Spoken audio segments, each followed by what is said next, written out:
Welcome to the House Judiciary Committee. It's Thursday, the 28th of March, 2024. We're going to go ahead with bill hearings. I'm going to go first to Chair of JPR, Senate Bill 687 to start, and then we'll do 1098 after that. So 687, please. Senate Bill 687.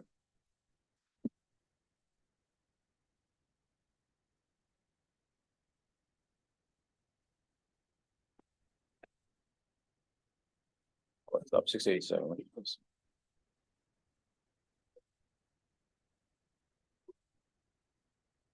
Chair Smith, do you have on 687? Do you have judges? More than wait, I think just you or okay? I think it's just me. Is this 680? I have You're from the AOC. Oh, okay, that's fine. 1095 and then 1098 dim credits, and then the Oh, I've got those too. Yes, that's fine. We'll do all of them. But okay. If you want to start with 687, we can go ahead with that. I was actually not aware that I had 687 scheduled today. Which one is that? I can speak from it. It's about bail bonds in the 7th Judicial Circuit. Oh yes. Oh yeah. Go ahead. Yeah, that's a sponsor only. Okay, yes, that's sorry. fine. So if you'd like to talk about that, and then I'll do the other two. Don't touch the mics. Okay, there we go. Go ahead. Okay, good afternoon. My name is Nancy Faulkner. I'm the Deputy State Court Administrator. Additionally, I was the court administrator at the Circuit Court for Prince George's County when the 7th Judicial Circuit voted to rescind its bail bond system and join the practices that were in place in the rest of the Maryland jurisdictions. Thank you for the opportunity to speak today. This bill is a technical bill that will have the statute be in conformance with the practices that are already in place in the 7th Judicial Circuit and the changes that have already occurred with the local rules in the 7th Judicial Circuit and the Maryland rules as well. And I don't really have anything further to say on that, but if you have any questions, I'm happy to answer them. Any questions? Seeing none, thank you very much. Thank you. Concludes the testimony on Senate Bill 687. Now let's go to 1095 then. Excellent. Okay.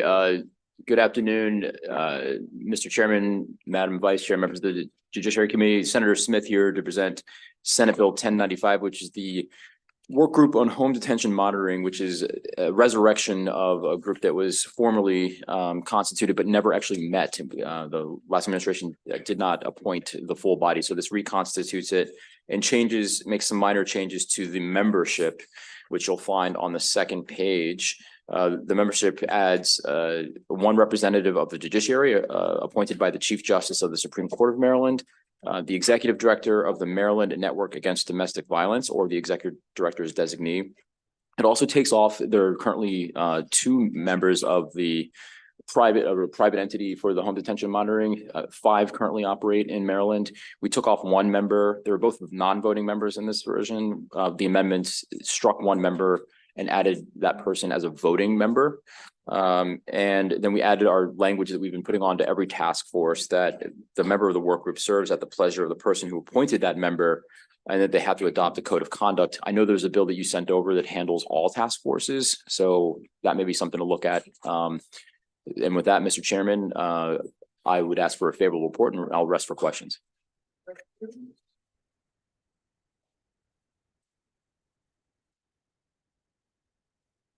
Delegate Sample Hughes. Thank you, Mr. Chair, and thank you, Mr. Chair. So will this address both juvenile and adult home monitoring? That's right. It does. It's right. Well, actually, it's the private monitoring systems. And also it'll look into, obviously the Department of Juvenile Services has their own system that they do. So there's a 2 parallel. This works for the other side. So we'll not handle the juvenile. My apologies. Adult. That's correct. Okay. Thank you kindly. Delegate Cardin. Mr. Chair, thank you, Senator. And so this is only going to deal with private home monitoring, but it also, doesn't it also, task force going to deal with the public program as well? It'll explore that, because obviously different jurisdictions right now have different regimes in place for the public side of the house. And so it will evaluate and make recommendations as well. The idea is, though, we're going to get recommendations on how to deal with this from a statewide perspective on the different systems and how they interact with each other. That's exactly right. Okay, but it doesn't include the juvenile public monitoring system. It does not. Okay. All right, thanks. Thank you, Mr. Chair. Question about, there was, I guess a similar work group created back in 2021. That's right. And from what I was told, the work group never really actually got together to produce any, is that correct? So that's right. The membership was never fully appointed by the prior administration. There were several slots open. And so the work group never met by the prior gubernatorial administration. Okay, so is it kind of the same concept here as that Same group? exact concept. Okay. Yeah, we just want them to get to the work and actually Okay. be appointed and you know, get to Okay, work. Yeah. cool. Yeah. Thanks. I think actually Delegate Thompson asked my question for the most part, because I was just wondering, but you're saying that it was the administration's fault that it was not fully It's, staffed and the Hogan administration did not appoint the members of the group, and so they never commenced their work. And so is there a way, based on this bill, to ensure oversight, to ensure that they actually do meet? if we pass this bill, you got to do it. And so there is no enforcement mechanism here, but given the frustrations with the monitoring system, the home detention monitoring systems, and some of the complications with funding and implementation, I think it's a much higher profile issue that will garner this executive's attention Thank you. and support. It's a bill that wasn't cross-filed in the House. Heather Warkin, if you want to come on up for 2 minutes, please. Senator Smith, you just want to hang on, then we'll do your next one. Sure. Great. Thank you, Mr. Chair. Good afternoon, members of the committee. Heather Warnken. I serve as Executive Director at the Center for Criminal Justice Reform at the University of Baltimore Law School. I'm here on behalf of both of our center and our Criminal Defense and Advocacy Clinic, which represents indigent clients throughout Maryland and has offered numerous insights on the issue at hand. While we strongly support the need for the work group, our law school's position is favorable with amendments due to 3 important considerations. First, we'd like to flag our concern with the composition of the work group, and in particular, its lack of sufficient directly impacted community voices. Our understanding is the work group will consist of 18 members, none of which, either in name membership nor in discretionary appointments allotted, mandates directly impacted representation. Though OPD and JOTF would serve a critical role in advocating for the interests of those who may be placed on home monitoring, this is numerically and substantively insufficient as it fails to meaningfully incorporate the voices of those whose lives and liberty are at stake. Second, we are concerned that the amendments have now given private home detention monitoring companies voting rights. We are happy to supply the committee with extensive research and experience surrounding the perverse financial interests implicated in this privatization.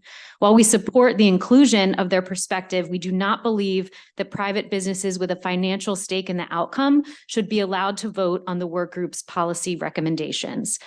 And lastly, we are concerned that the stated purposes of the work group are too narrowly focused on costs and availability of home detention monitoring systems. We feel it would be a missed opportunity for this iteration of the 2021 work group initially conceptualized to not grapple with a broader set of pressing issues, including going beyond pretrial to look at funding and appropriateness of electronic monitoring for sentences served on supervision, and harmful net widening of the criminal justice system.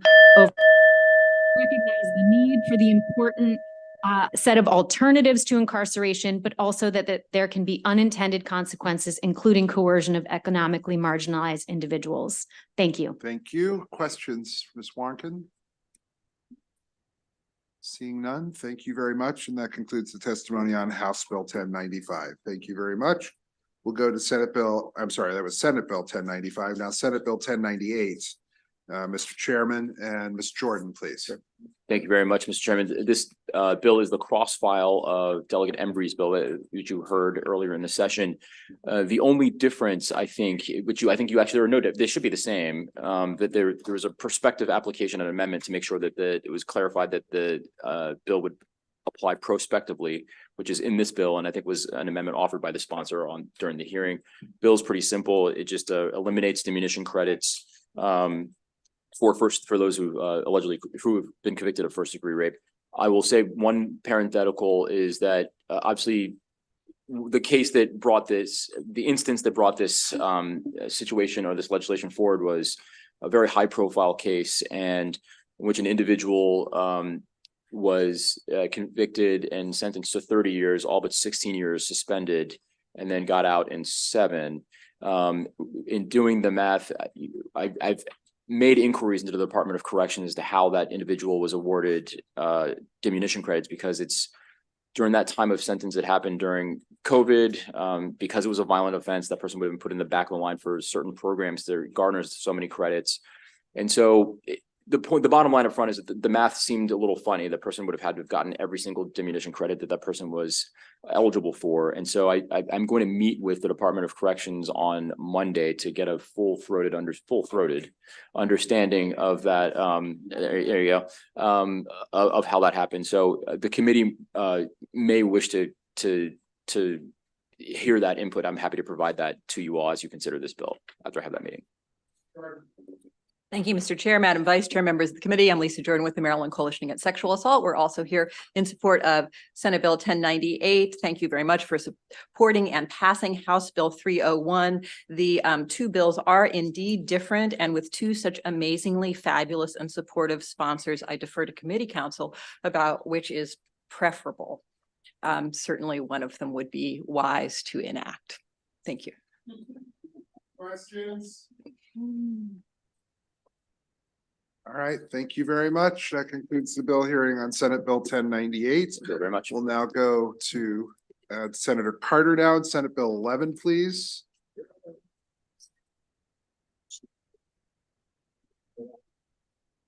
Good afternoon, committee. I'm seeing a lot of you and I'm happy. That means I've had a successful time getting some bills out of the Senate. And now I am heavily relying on you all to help me cross the finish line. I am Senator Jill P. Carter. I represent District 41 in Baltimore City. I serve on the Senate Judicial Proceedings Committee. I am joined by my intern for this session, Mariama Cham, and I'm gonna get started. Senate Bill 11 is the partial expungement or unit rule. I think nobody in here goes back as long as I do. I started here in 2004, and I came from a background of being a public defender, a criminal defense attorney, and a legal aid attorney. And I was troubled by the fact that non-convictions were not expungible in certain instances. That was 20 years ago. And since then, we have evolved tremendously on expungement law. We still should pass something called good cause. I don't think we're gonna do that this year, but I'm putting it out there. Because it really ought to be not an arbitrary decision, but it ought to be based on the actual individual circumstances. But at any rate, we have one category in this state remaining of non-convictions that are not expungible, while we have now gone down a road where we even allow certain actual felony convictions and misdemeanor convictions to be expunged. And what that is when two or more charges are part of a unit, charged as part of one charging document, one indictment, and any one of them results in a conviction that's not an expungible thing, all of the non-convictions remain unexpungible. And so that's not fair. It causes a terrible stigma, a stain on people. Over the years, we've had a myriad of different people testify about how this harms them. The one reason we've never been able to get this passed is because the judiciary has consistently said, we don't have the technology. Well, we were always told that when the MDEC was fully running, it would be the case. This bill has now been modified to not actually require the partial expungement that we need. It simply requires that the judiciary in its next procurement must procure the proper technology to allow for the partial expungement of charges. I am pleading with this committee to pass this bill. It has been 20 years for me, even before JOTF and other advocates were on this issue. And it's simply unfair and it's incongruous to have actual felony convictions expungible, but non-convictions remaining not expungible. And so I really ask for a favorable report. Thank you very much. Favorable with amendments, Mr. Gallagher. Thank you, Mr. Chairman, members of the committee. My name is Eric Galley on behalf of the Clean Slate Initiative, and we love the language in Senate Bill 11. We just wanted to ask that automated expungement also be included in the procurement. While you're setting the procurement rules, add automated expungement, just like you did in House Bill 550. So whichever version of that you end up going with, all we're asking is please include automated expungement. Let's capture the whole thing. And thank you very much to the sponsor for all your work on this bill. Thank you.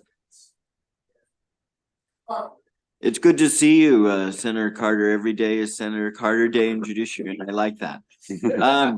My question is, one of our frequent flyers who visits often is Miss Lisa Jordan from Amapasa, and her organization is opposed, saying in part that this information about charges and things are needed for safety planning for women and for victims of sexual assault and things like that. So do you have a response or other ways that you think that in the bill that victims of sexual assault are protected and things like that? Thank you. So I just think that it's a misplaced opposition. We allow certain actual convictions to be fully expunged. This is non-convictions. And as far as I know, we have never overturned the presumption of innocence and the requirement that someone be proven guilty beyond a reasonable doubt to be convicted. And so in these non-convicted charges, that has simply not happened. And so there is no inherent right to continue to have access to that information. So I would just disagree with that. Thank you, Senator. Appreciate it. Are there any other questions? Seeing none, that concludes the testimony for Senate Bill 11. Well, Senator Carter, we're going to go to, I'm sorry, that was Senate Bill 123. No, that was 11. That was 11. So, Madam Chair, I have 4, and if it's okay with you, I'd like to knock out the next 2 that I think is probably as fast as this one, and I'd like to end with 1, 2, 3. Is that okay? That's fine. So Senate, next up, with your permission, Madam Chair, I have a really simple bill, Senate Bill 624. Yes. Members, you recall that in 2021, we passed the package of police reform legislation, and included in that was Anton's Law. Anton's Law called for the public disclosure of police disciplinary records in certain situations. And from the time we passed Anton's Law until today, there has not been an effective process for people that have requested this information. Agencies have been treated the request differently. There is not congruence. There isn't consistency. Many of the persons looking to get the information have complained of charges and the like. And so the very next year, we passed a task force to really dig into how to make this system work. But unfortunately, that task force never met. And so we're back this year. All this does is extend that task force with 2 small changes. It adds the Attorney General or an Attorney General designee, and it switches out an organization, the Baltimore Legal Action Team, and replaces it with the ACLU of Maryland. It's just extension of a task force that never met. I'd urge a favorable report. Thank you. Are there any questions? Seeing none, that concludes the testimony for Senate Bill 624. Senator Carter, do you want to go to 894 next? Yes, please. Okay, we'll start Senate Bill 894. Members, this usually makes people in my committee pretty happy. This is we hope, the last vestige of the local control for Baltimore City Police Department. This is a local bill. This body has already passed the House version of the bill. As you all know, the city has been pushing for local control of its police department for a very long time. The voters of Baltimore City have approved it overwhelmingly, but we needed this for a technical fix because guess what? Under our current situation, the police department is actually in a quagmire where it's not clear. It's between the city and the state because this bill is necessary to close a loophole that allows for legislative control over the police department, for legislative decisions, not just moving it from the state to the city. You have to also move the city's ability to legislate over it. And so that's what this bill does. I'd urge a favorable report. Thank you. Delegate Carden. Thank you, Madam Chair. Thank you, Senator, for bringing the bill. Is it my understanding, or am I wrong, that this is actually to create a referendum? Or to have a referendum? No, that there's already been a referendum. I know that. I just want to make sure that there's no referendum that's implicated in this legislation. No, not to my knowledge. Okay. Okay, so this is it's just to clarify that the referendum that was already approved goes in and we withdraw any kind of authority from the state, and it all goes to the Correct. local It's all, it would all now be in the hands of the mayor and city council of Baltimore. Okay.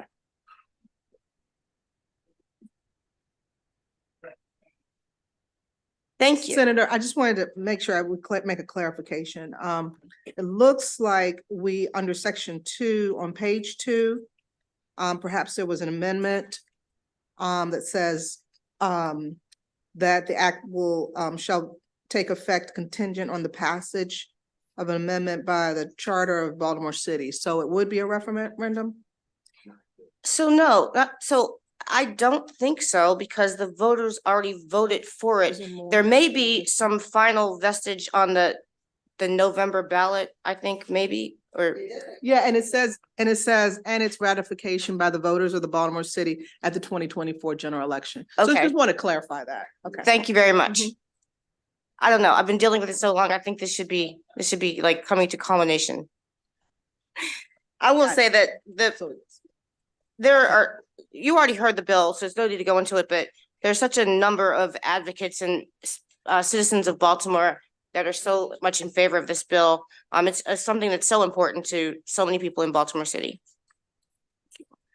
Are there any other questions? All right, seeing none. Senator Carter, what would you like to go to next?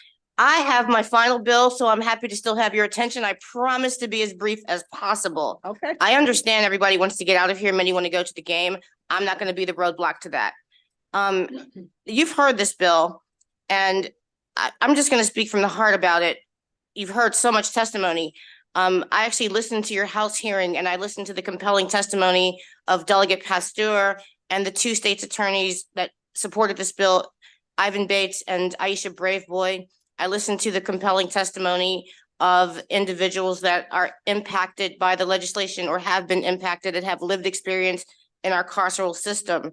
And some of it was moving, and I saw even emotion in many of you about this bill. This bill is a very simple bill. It would allow for persons, once they have served 20 years of incarceration, to be able to file a petition and be granted a hearing on the petition, to have a judge take a second look at the sentence. That hearing would include not only the petitioner and evidence they'd like to present about why they should have this sentence review and potential reduction, but the state's attorney gets to have a side and say, nope, I don't want it. And this is why. The victims or victims' heirs or next of kin are notified, and they get to weigh in yes or no and why. And then taking all of this into account, looking at various factors that the person has or has not done, the court then gets to decide, yes, I believe it is in the interest of justice and in public safety to grant this petition or deny this petition. Should the way the bill originally came in, as you heard in the House version, it would have a cap of a total of 3 of these petitions an individual could file in a lifetime, and they would do it no less than every 3 years. The Senate did amend that, and it amended it to say that first petition after 20 years, if it is denied, then a person would not be able to come back and have another look until they were at least the age of 60. That's an amendment the Senate put on the bill. And so should that version pass, it would certainly assuage the judiciary's concerns, because they don't want to be bogged down with the paperwork and all these people have filed these petitions and they got to have the hearing. I saw that testimony, and I think it's kind of interesting, and it's a little troubling, because before the year 2004, an individual was already able to do this. And then the judiciary, not through us, not legislation, but through a rules change of their own, they unilaterally took this option away. And taking that option away has caused a lot of harm because individuals now don't have any robust real mechanisms for a sentence review if they should have one. They have constitutional claims they can raise, and those are very limited, but they don't have an actual ability to show, looking at all of the factors at the time I was sentenced, more there is a need to revise this sentence. Thank you very much. Questions? I see Delegate Williams. Yes, thank you, Senator Carter, and I really do appreciate this bill. I'm trying to follow the amendments, so bear with me. With the amended version of this bill, you mentioned that if they're denied, they can come back again. Is there a time frame that they have to wait before they can file that second petition? No, the legislation as amended says that the age of 60 would be the trigger for a potential second petition if necessary. So if a person were incarcerated at the age of 18 and they filed and got a hearing at the age of 39 and they were denied at 39, under the amended bill, they would not be able to come back and have another look until the age of 60.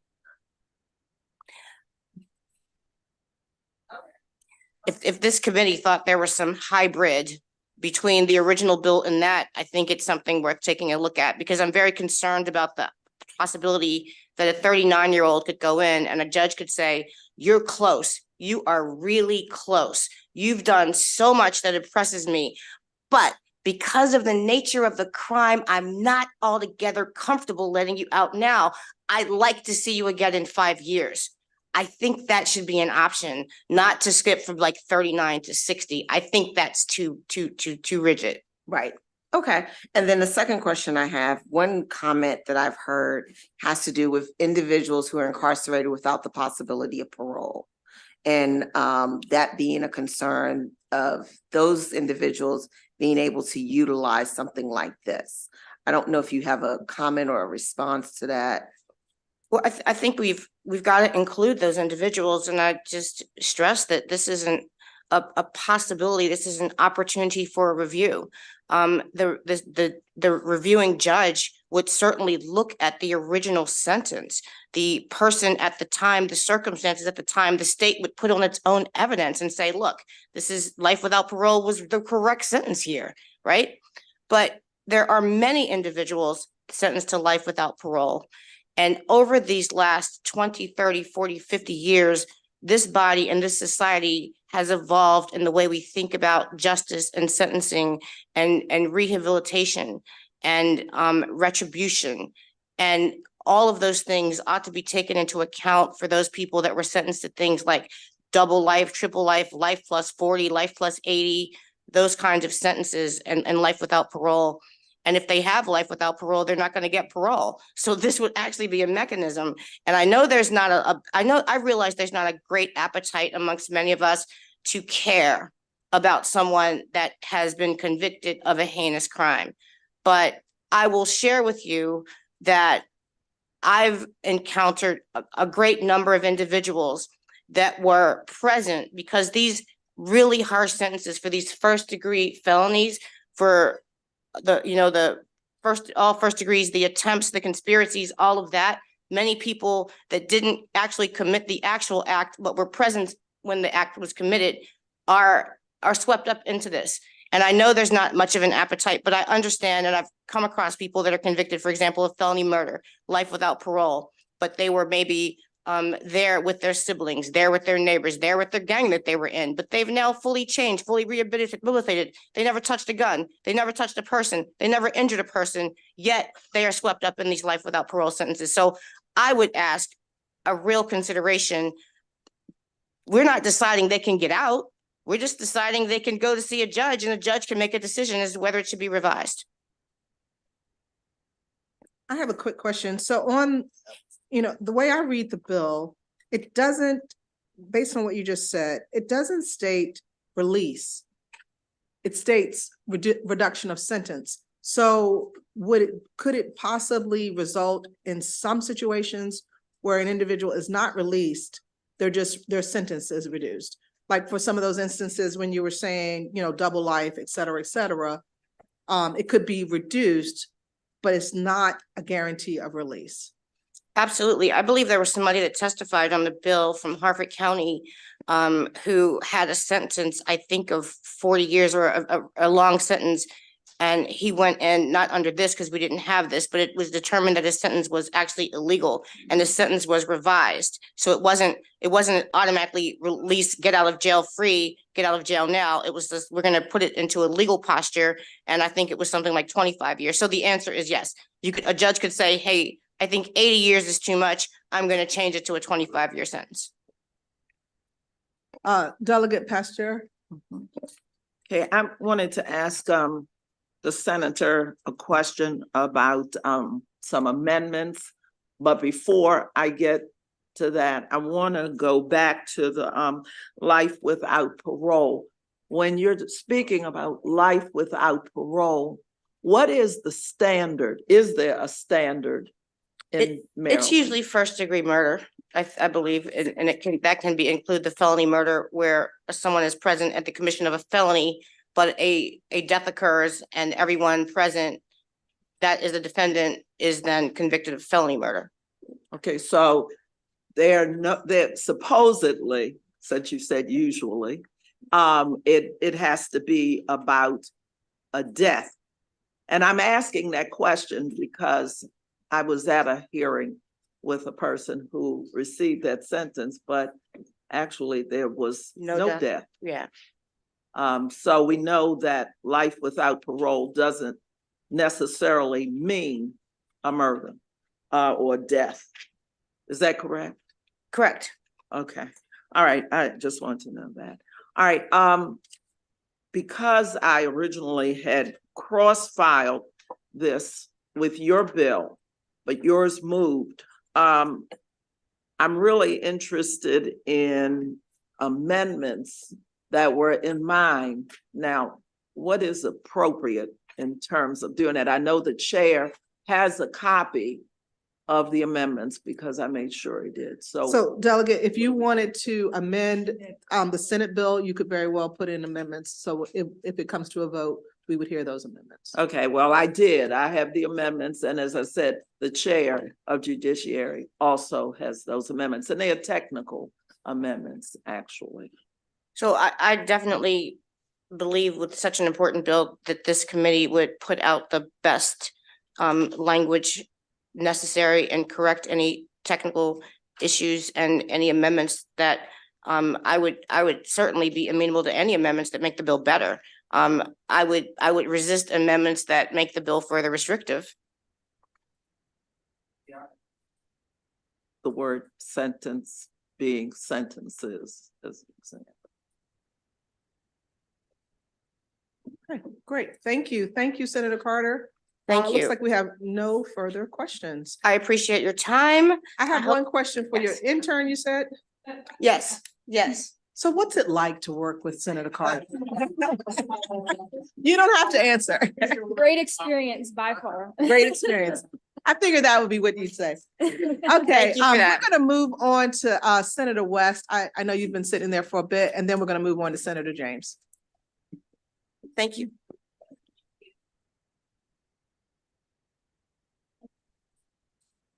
Thank you, Madam Chair.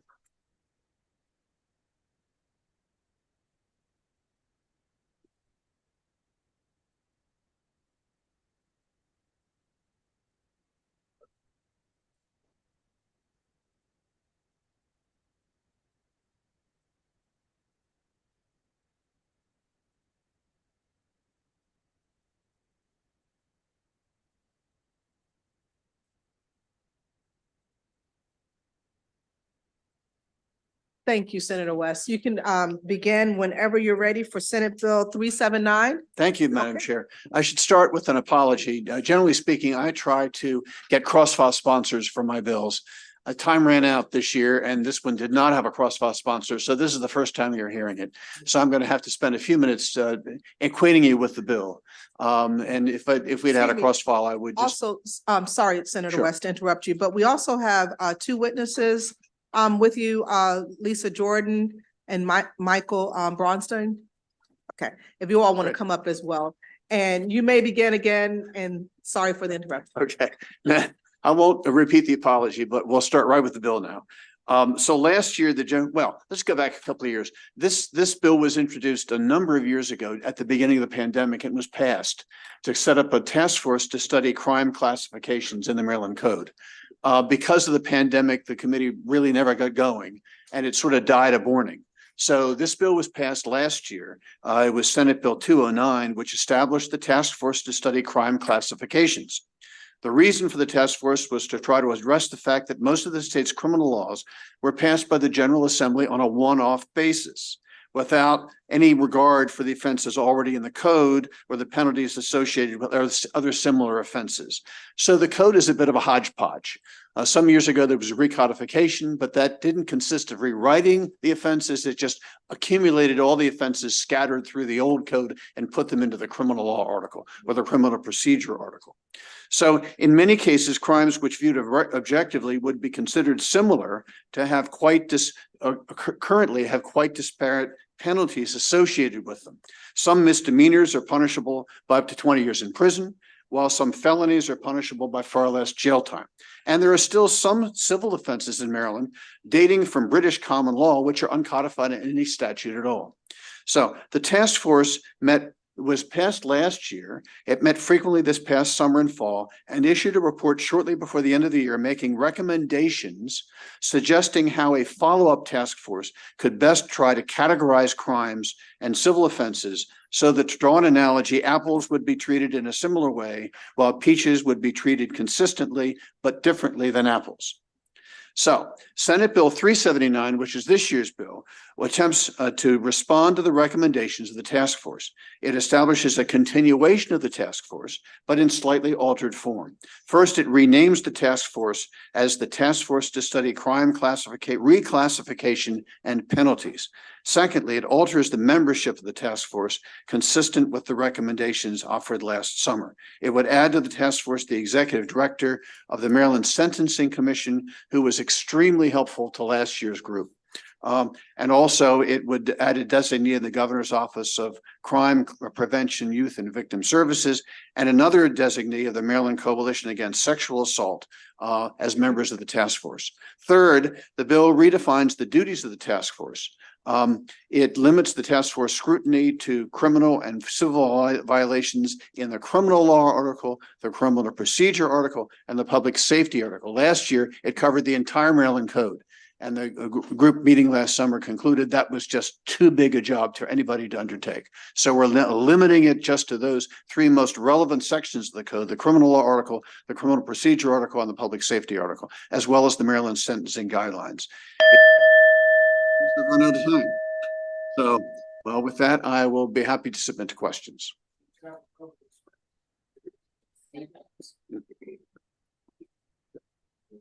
My name is Michael, on behalf of Maryland Crime Victims Resource Center. I'm not going to reiterate what the code does, but we are asking for favorable report with an amendment. We're asking to amend the Senate Bill 0379 to allow our organization a seat at the table to allow the most important voices to be heard, Maryland victims of all crimes, and to bring their perspective to this task force, as the task force makes the recommendation regarding the current scheme of Maryland's criminal justice system.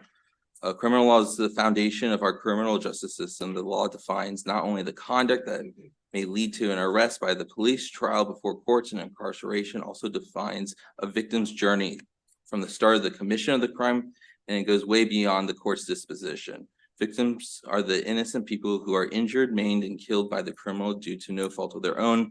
Their agony and that suffered by their families is the driving force behind our criminal justice system. However, the victims are continuously being left out of these important conversations and committees, and justice in our system is being forgotten.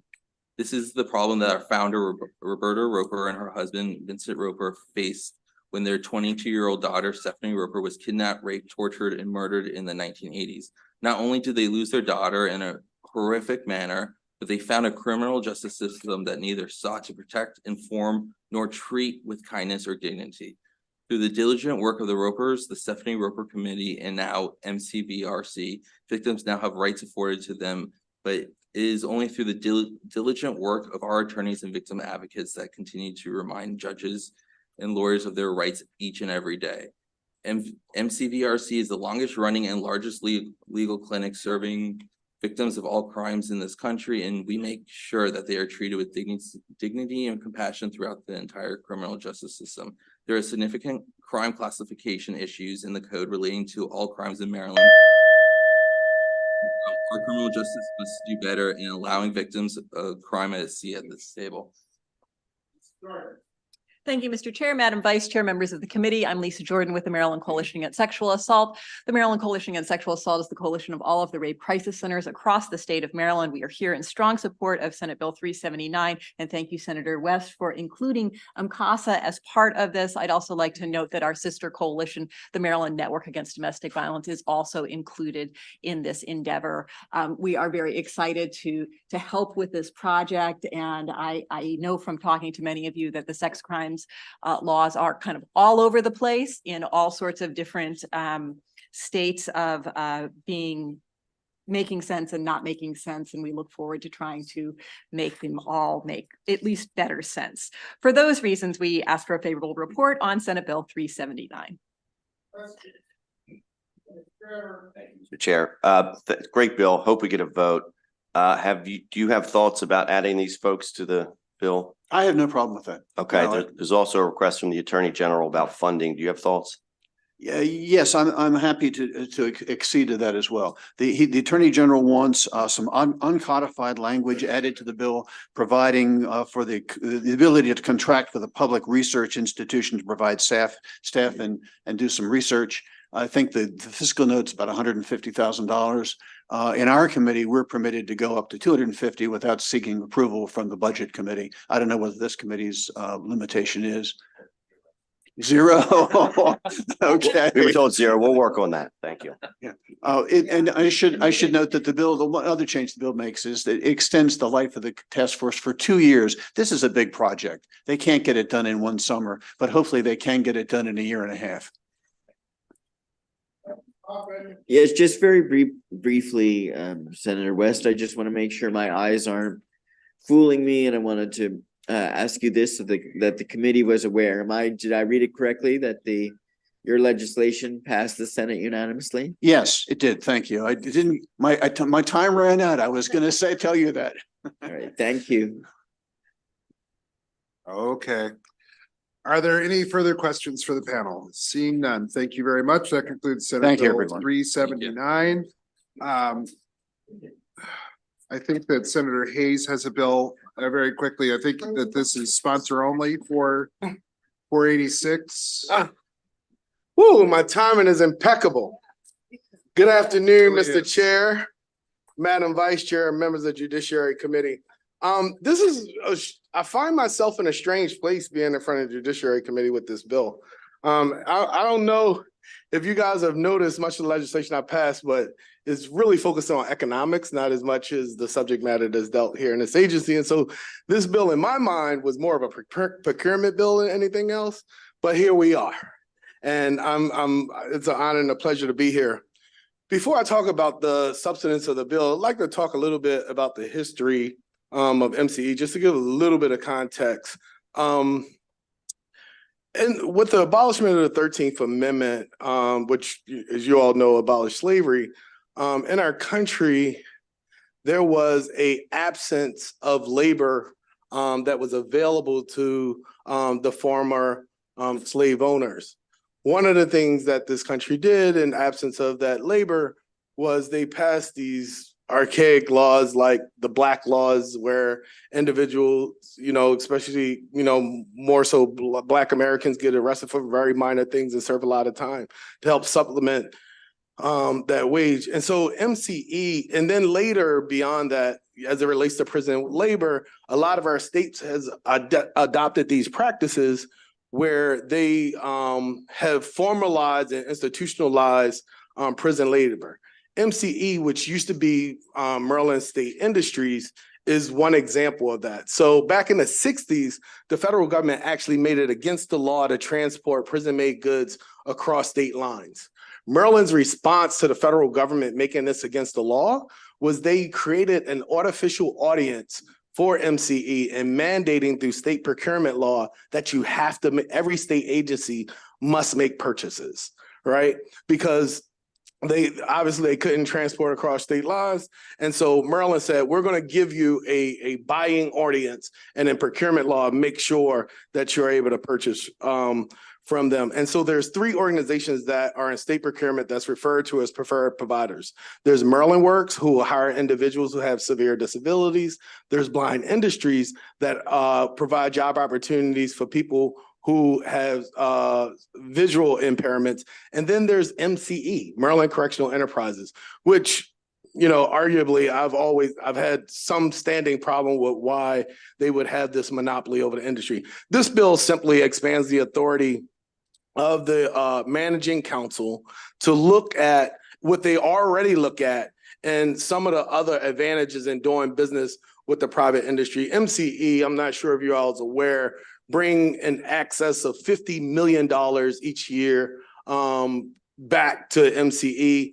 Most of the products and services that are provided by MCE is at a greater cost than if you were to go online or deal with a Maryland business or other things. And so we're just simply asking this management authority, which already says that they look at some of these things in the private sector, to take a look at what is the return on investment to the state and looking at what else is available in the market. So with that, Mr. Chair, members of the committee, I urge a favorable report for Senate Bill 486. Thank you, Mr. Chair. Thank you for being here, Senator. I'm a little disturbed that you tied slavery to the MCE program, frankly. Have you met with the people that have gone through the MCE program that are actually inside? Yeah, so it wasn't that I tied MCE to slavery. That's the history. And so individuals may want to discount such history, but that is the history and why this organization and other organizations like that throughout the country was created. There was a lack of workforce that was absent from many of the places where slaves used to serve. And so this was a way to supplement that workforce. And so MCE is a direct derivative from the abolishment of the third. I'm sorry, I ran across the street. I'm all out of breath. I need to get in shape. But no, not really. Don't flatter yourself. I'm sorry. But this institution is a direct derivative from the abolishment of the 13th Amendment. Okay. So we've met with them. And the people that are. I'm sorry, I didn't answer your question. I apologize. Yeah, we've met with those I've people. met with them. I met with the individuals and all that. Yes, Yeah, ma'am. they love the program. In fact, when I spoke with them and I asked, would you prefer to not have these programs available to you? There wasn't a single person that told me that they felt like they were in any way coerced or forced to be in this. In fact, they felt like these were the best opportunities they could possibly have to build their job repertoire so that when they do get out, they can change their lives. These programs are not mandatory programs. These aren't chain gangs. These are opportunities for men and women on the inside to get really marketable skills that they then go on to use to have beautiful lives. So, I mean, I hear your negativity about it, but the way that it's structured today, it's not compulsory punishment. It's opportunities that allow these people to learn AutoCAD skills and dog training skills. I mean, if you're really on the ground with this, as many of us have been, this program matters. So I'm hoping that you'll tell me that in this study that you want to do, that what you'll also be studying is the positive impact MCE has had on the lives of thousands and thousands of incarcerated Marylanders who have altered the course of their lives because of the stuff that they've learned. I'm hoping that you'll tell me that that is part of your bill. And in my experience in making license plates hasn't really proved, and what I've seen hasn't been a real transferable skill that we've seen outside of the walls. Yes, it does create opportunities, but I met some exceptional individuals in my visits to MCE and behind the wall of the Correctional Institute. I met 3 individuals in particular who combined had 100 years of imprisonment. Each individual had life sentences. Those skills were never coming back to our communities. And most of the individuals that's a part of those programs, they will never see the light of day. And so for that part of the program and those individuals, it does provide and mitigate at sometimes risk and safety because it gives them something to do. But if you really talk to them and get to know the individuals that are involved, many of the people that's taking advantage of these opportunities will never make it back to our communities, right? But at the same time, because of this monopoly, right? Because it is a monopoly, not a single state agency can make any purchase anywhere else but MCE. And that has caused thousands of jobs to be lost in Maryland because these Maryland businesses have gone out of business. And so I'm not saying get rid of MCE. What I'm saying is if we want this opportunity to exist, invest in it. But why should we be taking away and extrapolating from the Maryland economy opportunities, whereas if they learn them skills on the inside, they could learn those transferable skills once they return back to our community. And so Yeah, I hear you on that, but it is consensual. The men who are in there for a very long time, they're not forced to do anything that they don't want to. They can opt out at any time and walk away. So the comparison is uncomfortable. I'm concerned if your bill is not going to be addressing the positive impact it's had, and learning AutoCAD, whether you learn it to make a license plate or to build granite or to build any other type of structure, is a useful skill for many people. But I do appreciate you coming here and your passion. I understand. And if the delegate thinks that living behind walls with barbed wire and bricks and steel and being told to when to wake up and when to go to sleep and when to eat and all of that is an atmosphere that's conducive to free will, we would respectfully disagree. Senator, well, thank you, Mr. Chair. Senator, thank you for bringing this bill. As you know, I had a different bill that I believe I cross-filed with you dealing with MCE. Correct. Can you enlighten us on the average wage of a inmate participating in MCE? Right. And it goes back to the history that we talked about when the 13th Amendment was passed and slavery was abolished. There was an exception in the Constitution that only allowed for those who are incarcerated due to committing a crime. Right. And so that's the exception that allows us to pay the individuals who are performing these great tasks of learning skills. That's where they're allowed to pay them below minimum wage. And so the average pay of individuals that are performing these tasks is anywhere between, I think, 20 cents to $1.15 a day, right? They're not necessarily paid on a hourly basis like other individuals because of that that exemption that exists in the 13th Amendment. If I could follow up, you mentioned that MCE brings in somewhere between $50 and $54 million a year. Correct. The inmates receive about $2 million, as I understand it. Is that correct? Correct. And the staff receives the balance approximately?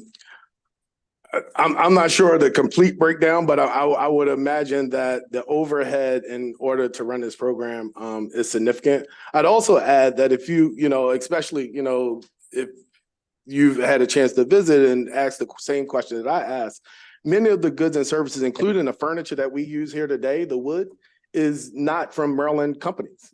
A lot of it is exported from, places like Pennsylvania and other places to make many of the products that they sell back to the state of Maryland at a much higher rate.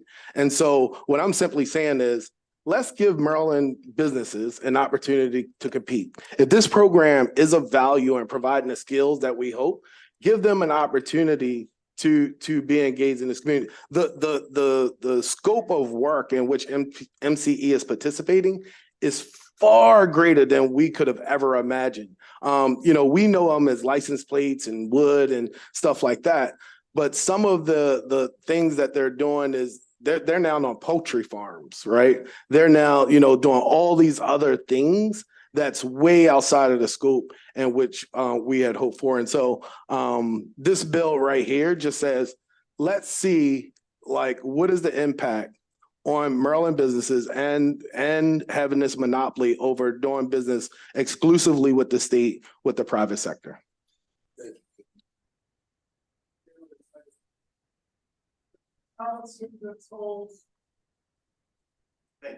Good to see you.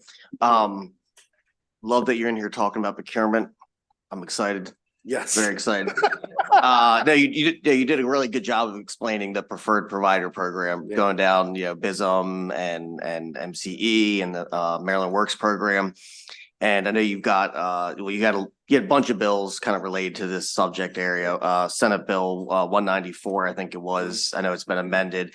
I like what you did with that, the amended version, where you're allowing a waiver through the Pricing and Selection Committee for not just MCE, but for all the preferred provider programs. That I like that. It's good stuff. Delegate, and not to interrupt you, right now, say you are agency A, and you say, I could get these goods and service for a much cheaper value, and I could get them quicker. The only one that could give you a waiver is MCE themselves. They police themselves, right? And so that's why that bill calls on the pricing committee to be able to issue a waiver instead of them, policing themselves. Oh, yeah. I know. Yeah. And Maryland Works, same thing. They're the only ones that can give themselves a waiver. So yes, I do like that bill. Now back to this particular bill with MCE. I know that Delegate Eric, she was asking more about the actual I don't know, what are programs? What are we calling the folks doing this work? Whatever you want to call it. Inmates. I don't know what you want to call it. She was asking more about how they felt about the program, or what are they getting out of it. Have you talked to state agencies, and what kind of reports have they given you as far as working with MCE? I mean, do you know if agencies have reported issues or problems? It's taken a long time to get the product, anything like that? Yeah, no, thank you for that question. I think you won't hear state agencies say it publicly, right? Because oftentimes in our systems, state agencies don't want to criticize others. But, in talking to procurement officers and agency heads, there have been many problems. If you look at, I think it was last year or 2 years ago, we appropriated $50 million for the relocation of State Center. Many of the state agencies contribute the price overruns is due to MCE. And when you're dealing with the private sector, usually they could work around your schedule. With MCE, because of their structure, these state agencies have to work off an MCE schedule. And so now, and don't take my word for it, look at how much we're spending on storage, because pretty much these state agencies are at the whims and wishes of MCE. And so they've completed furniture. The agencies are not ready to accept it. And so now the state is finding themselves in a position to pay a lot more than the $50 million that we appropriated a couple of years ago to just store the furniture and stuff like that. And so countless time, if you talk to state employees that are in procurement or agency heads, they will give you example after example after example where they're paying a lot more doing business with MCE than they could get other places. And also the timeliness is costing these state agencies it's costing them in productivity.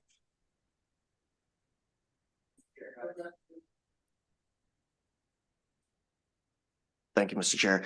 Okay. I know you talked a little bit about the scope of what, maybe it started here, it's expanded out to here. Have you also looked at the Maryland Works program and their scopes, which also continue to grow? Indeed. As it relates to Maryland Works and Blind Nitrogen, that's why I'm not addressing them.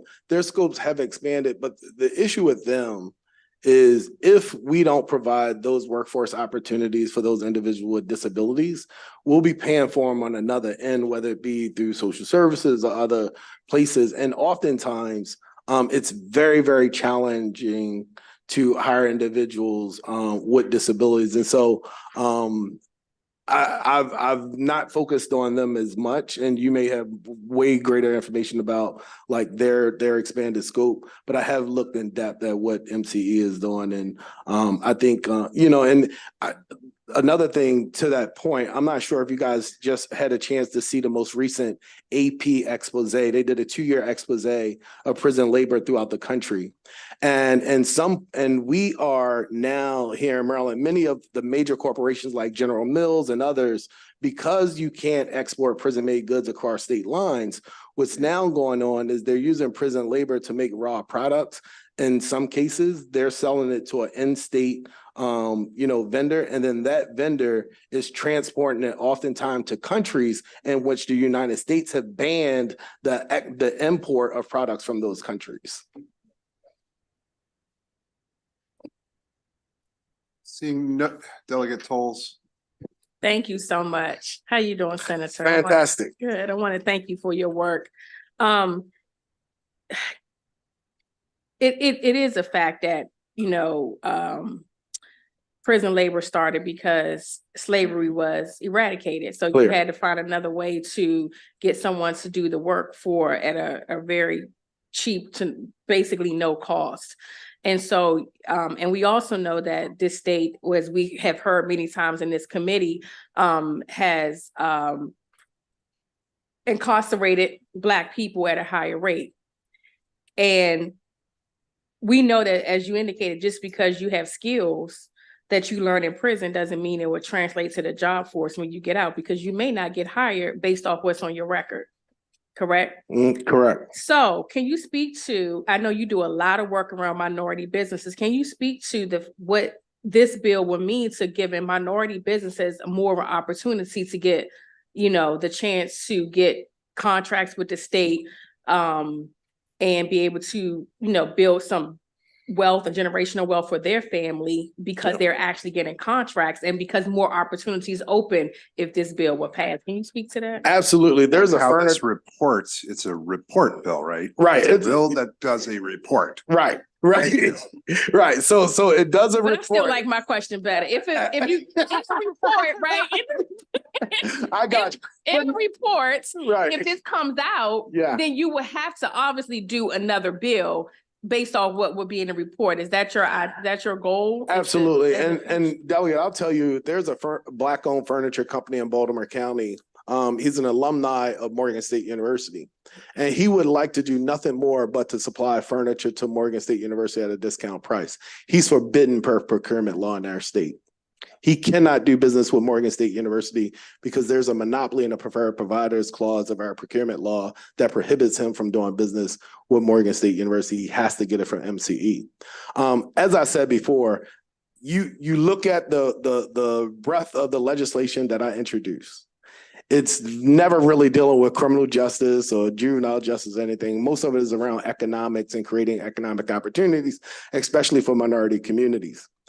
The way I got introduced to MCE, there's a young man in my district that manufactures clothing on the corner of North Avenue and Smallwood Street. Manufactures. He gets fabrics from South Carolina and other textiles down south, and he manufactures clothes. And he said, "Senator, I understand that brothers and sisters who are behind the walls are learning these skills, and I would like for when they return back to the community that they would come work for me."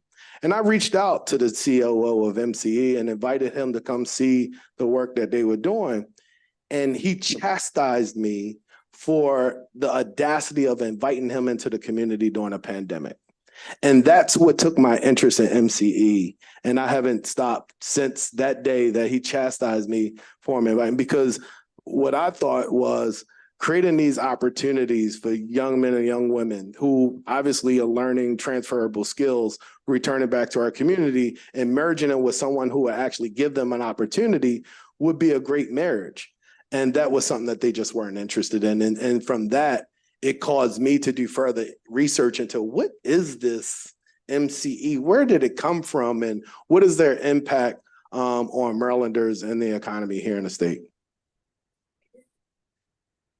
be able to get to the bottom of it. Absolutely. This report will help do a comparison of what's happening in the private sector versus the state mandated monopoly that we have in MCE. Thank you. Thank you.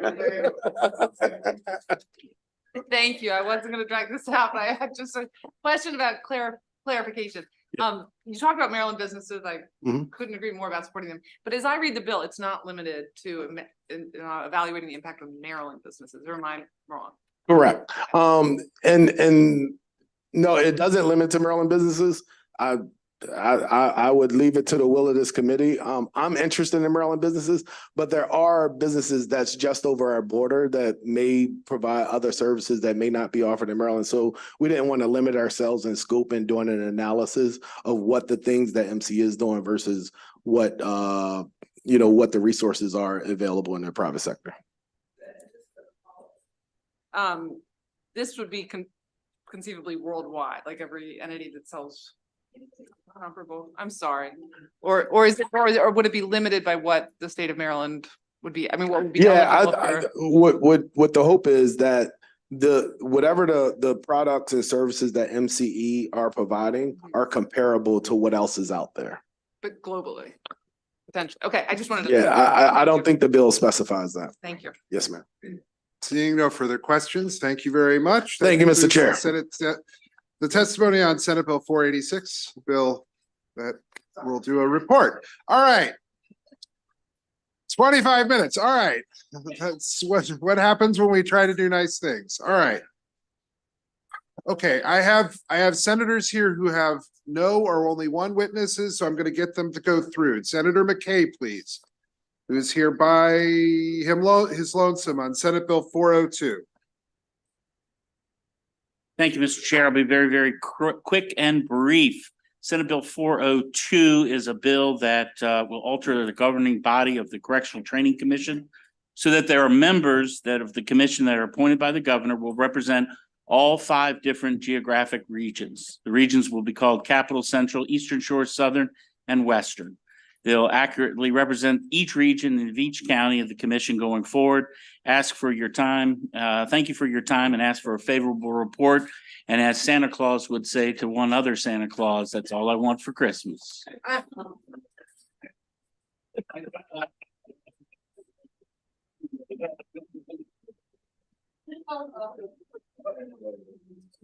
Does anyone have any questions for the senator? Delegate Williams.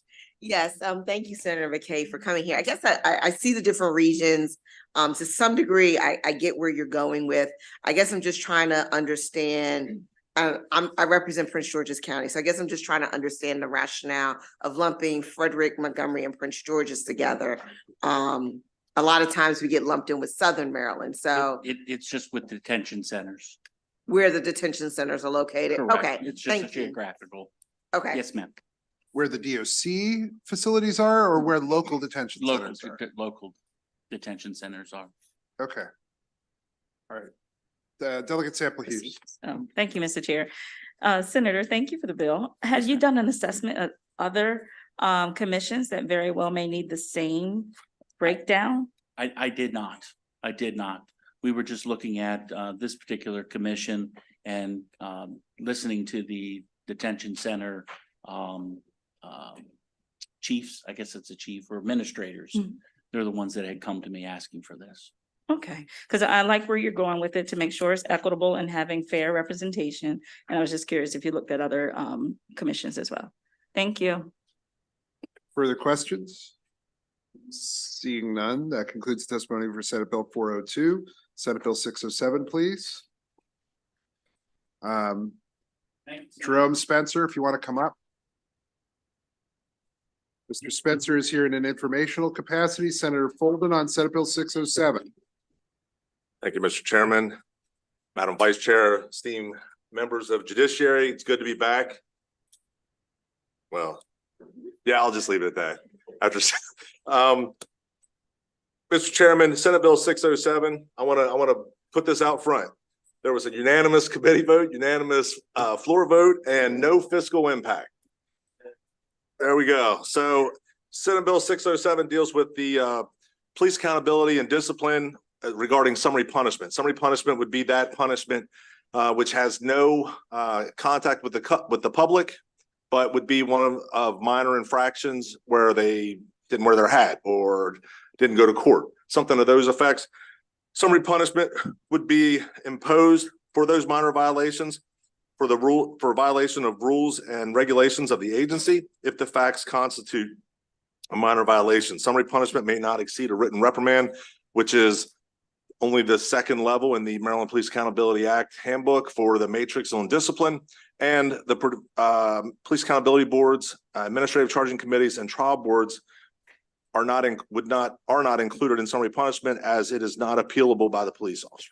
So with that, I would ask for your favorable consideration and report on Senate Bill 607. Senator.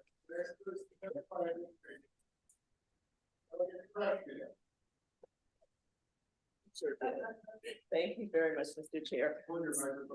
Yes, so thank you, Senator. Yes, ma'am. So let me just make sure I understand. Are you saying that this would not be considered a administrative charge and therefore not come before the charging? So the ACC was set up for, primarily was meant for those encounters which involve members of the public. So these are for administrative issues, like they didn't show up for court, didn't wear their hat one time, something that there's no contact with the public, but there is a large burden and cost associated with this, because currently under MPAA, they all do have to go forward. The problem is that for these measures, which historically and are costing the agencies now $5,000 to $8,000 per trial board, there's becoming a heavy burden on them to have these trial boards. What this does is it would allow the police executives to say, okay, you didn't wear your hat in court, so we're going to give you a written counseling statement, which is not an uncommon thing. Put it in the file, it's for their rating period. Right now, they can't do that. If the officer does not agree to the punishment, it goes to the trial board. And for missing court or not wearing their hat, we're talking it's about $5,000 or $8,000 to assemble these trial boards by the time you get the court recorder or the administrative law judge, assemble the board, have the hearing, get the room and recording devices. So it's a sizable impact that has on instances that have no involvement with members of the public. Yeah, follow up. So I just want to make sure I'm clear about how you believe this should work, the intent of this. Of course. Okay, so again, what kind of minor offenses are you talking about? What are the violations? So they're listed in the Maryland Police Accountability Disciplinary Matrix. They're A and B categories, and many of them are like tardiness for work, missing court, not wearing your hat, not having, just things of that nature. They're not things where you were discourteous to a member of the public. They're not things where there was a use of force involved. Those things actually, they have to go forward. They have to go to the ACC, the PAB, and that whole process. These are things that do not involve members of the public, but are agency policies affected only. Those kinds of things. It is your belief that those kinds of things should not go through any kind of accountability whatsoever, other than the internal accountability through the police officer's specific supervisor or manager. Is that correct? It is my belief that those measures, being that they do not involve members of the public, do not rise to the level, but are still documented in their personnel file and are held accountable in their rating period. Infractions that involve members of the public always go forward. Right, but I don't believe there's anything that states that if it is not a situation involving a person, with the public, that it does not, or it can be superseded, I guess, and be put into a separate category. That's what this bill creates. Exactly, and that's where I'm going. So that's what this creates, something different and abstract from what the current process is. No, it keeps the same process. It just allows it to stop with summary punishment at the agency level, right? But and not costing the state and the other agencies. But it's creating a separate process, is what I'm hearing. Correct? It's creating a process that's synonymous and consistent with the current process for members, for infractions that are agency policy only. that do not involve members of the public. Correct, a separate process. You can call it whatever you want, delegate. The process is it still has the same channels. It just doesn't go to the extra steps required because there's no requirement for them because there's no member of the public involved. But it doesn't sound like it doesn't sound that way. It doesn't sound like it's the same process, and that's what I'm getting at. But thank you very much. Yes, ma'am. Thank you. Further questions? Delegate Williams, Kaufman. Okay. Thank you, Senator, for being here. And I guess I just kind of want to piggyback as a little bit of a follow-up from Delegate Crutchfield. So the bill, I know you said minor infractions, and I know you referenced back to the training standards manual. I guess it doesn't necessarily define what a minor violation is here. So that's, I guess, something that sort of concerns me. But more importantly, if this bill were to get enacted and someone wanted to know what violations a police officer were subject to summary punishment, would that be something that they would easily be able to access? Would be easily able to accept? Access, like access. Access. Yeah, sorry. so currently there are infractions under the MPAA in the disciplinary matrix that is available for everybody to find online. And they're category A and B violations. Category B only go up to the level of a written reprimand. Okay. All those types of infractions or semblance or variances similar or therein are listed out as best as possible. I think, I'm sorry, maybe I wasn't articulating this correctly and I apologize. So if Officer Smith was subject, if this bill was to become law. Sure. And Officer Smith was subject to the summary punishment that you have indicated in here. And I know Officer Smith because he is a police officer in my community.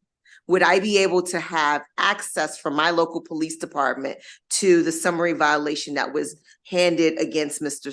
Officer Smith? Yes, because it's still a part of the MPAA, which was the process I was speaking about with the other delegate, that it still is captured and maintained. All disciplinary measures are still captured and maintained. They are not expungable. Do an MPIA request in order to get that? They're through the same process you would get for any infraction in law enforcement. They're all captured the same and held in the same database. Got it. And there would be no public involvement or anything along those lines in this process? For these infractions. This is all internal? Correct. It's all procedural or policy infractions. Okay. Senator, it's nice to see you. Hey, good to see you. I noticed that the FOP had several amendments that they wanted in their written testimony, and I was wondering if JPR adopted any of them or not. The FOP did offer an amendment and it was adopted for that it would be the police officer agrees to the facts that constitute the minor violation are not in dispute and that the police officer accepts the summary punishment. Those were accepted by the committee and moved favorably. Senator. Thank you, Delegate.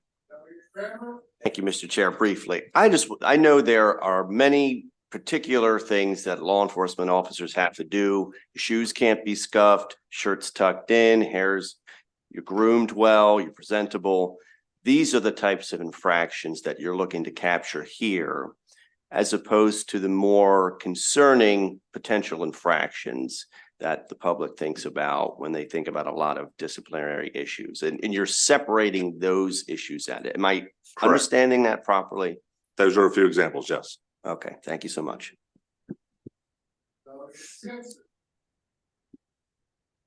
I definitely see what you're talking about in the, I did pull it up, the category A, but there are things in category B that do include the public. Being Correct, and those would be discourteous, rude. Those are excluded because it involves a matter of the public. Okay. Well, The bill clearly speaks to that.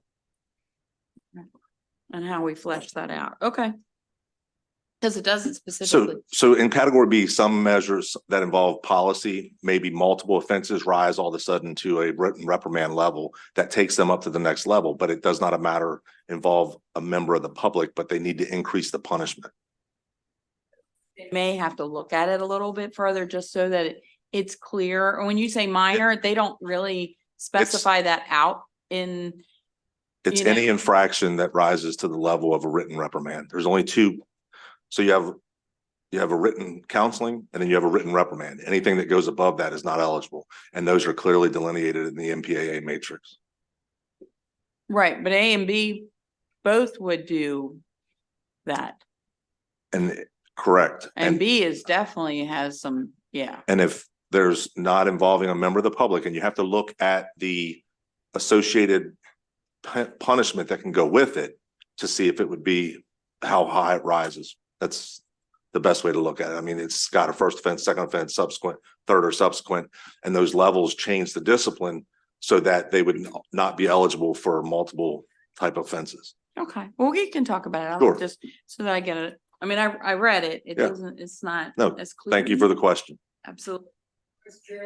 I just have one quick question. So, what happens if a police officer does not agree with the facts that constitute the minor, violation? As it's currently passed, then it would go to the trial board.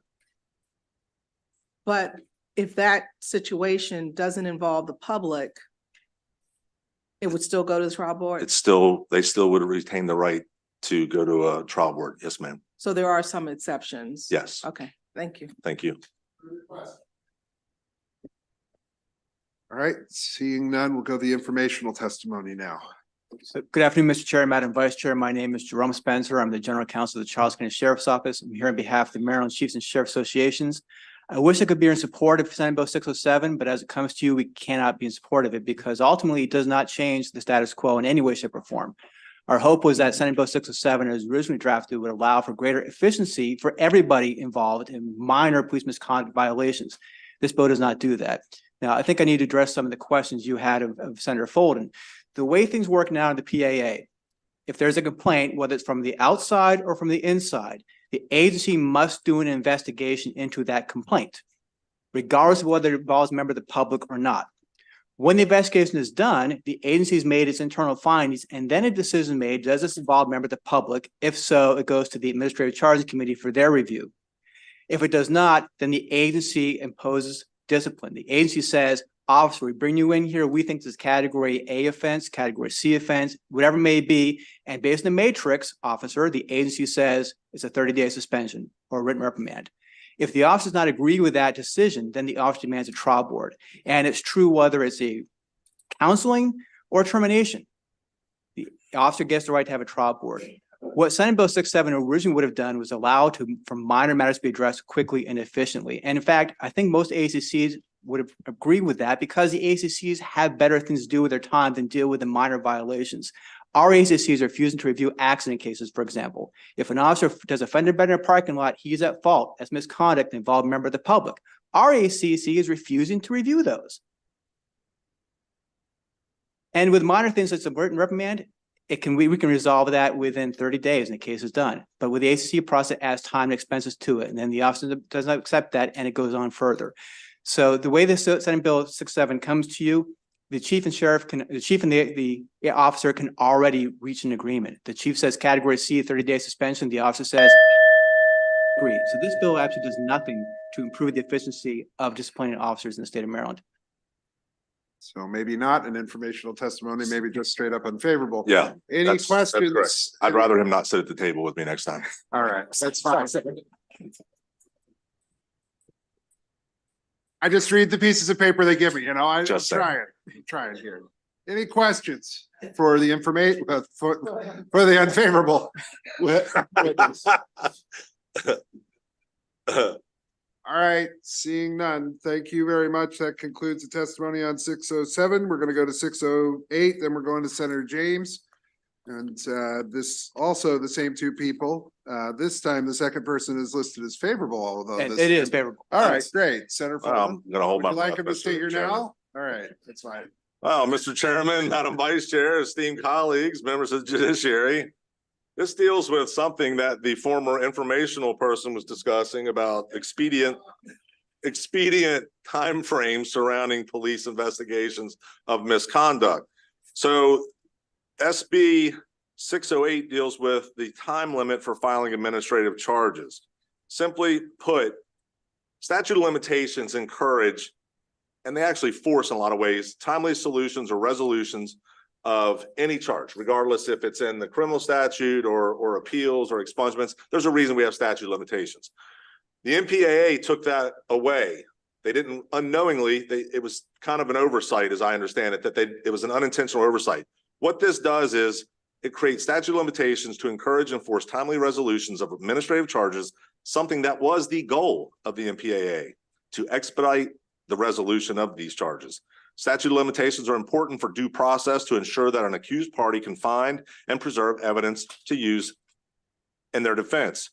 And statute of limitations will prevent unethical behavior by agencies such as holding disciplinary actions over an officer's head indefinitely, something I don't think any of us would want through our employer. You want a solution.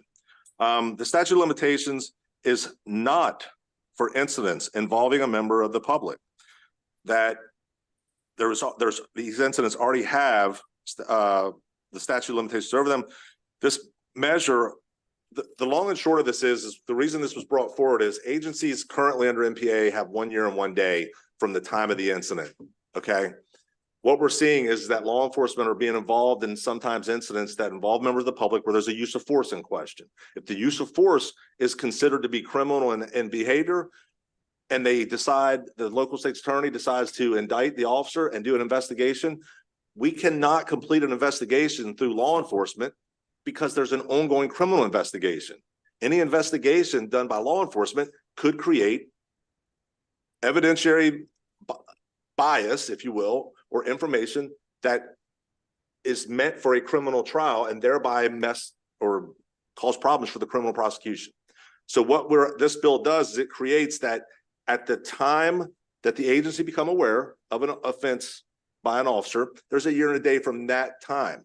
If those charges or allegations against the officer result in the state's attorney's office and police integrity unit to investigate, once they make a disposition, if the state's attorney's office makes a disposition that we're going to allow this to be a training issue, we're going to give it back to the agency, there was no criminal, it doesn't rise to a criminal act, then at that time, the year and a day begins because we've had the opportunity to properly vet this process through the legal-minded experts to give it back to the agency.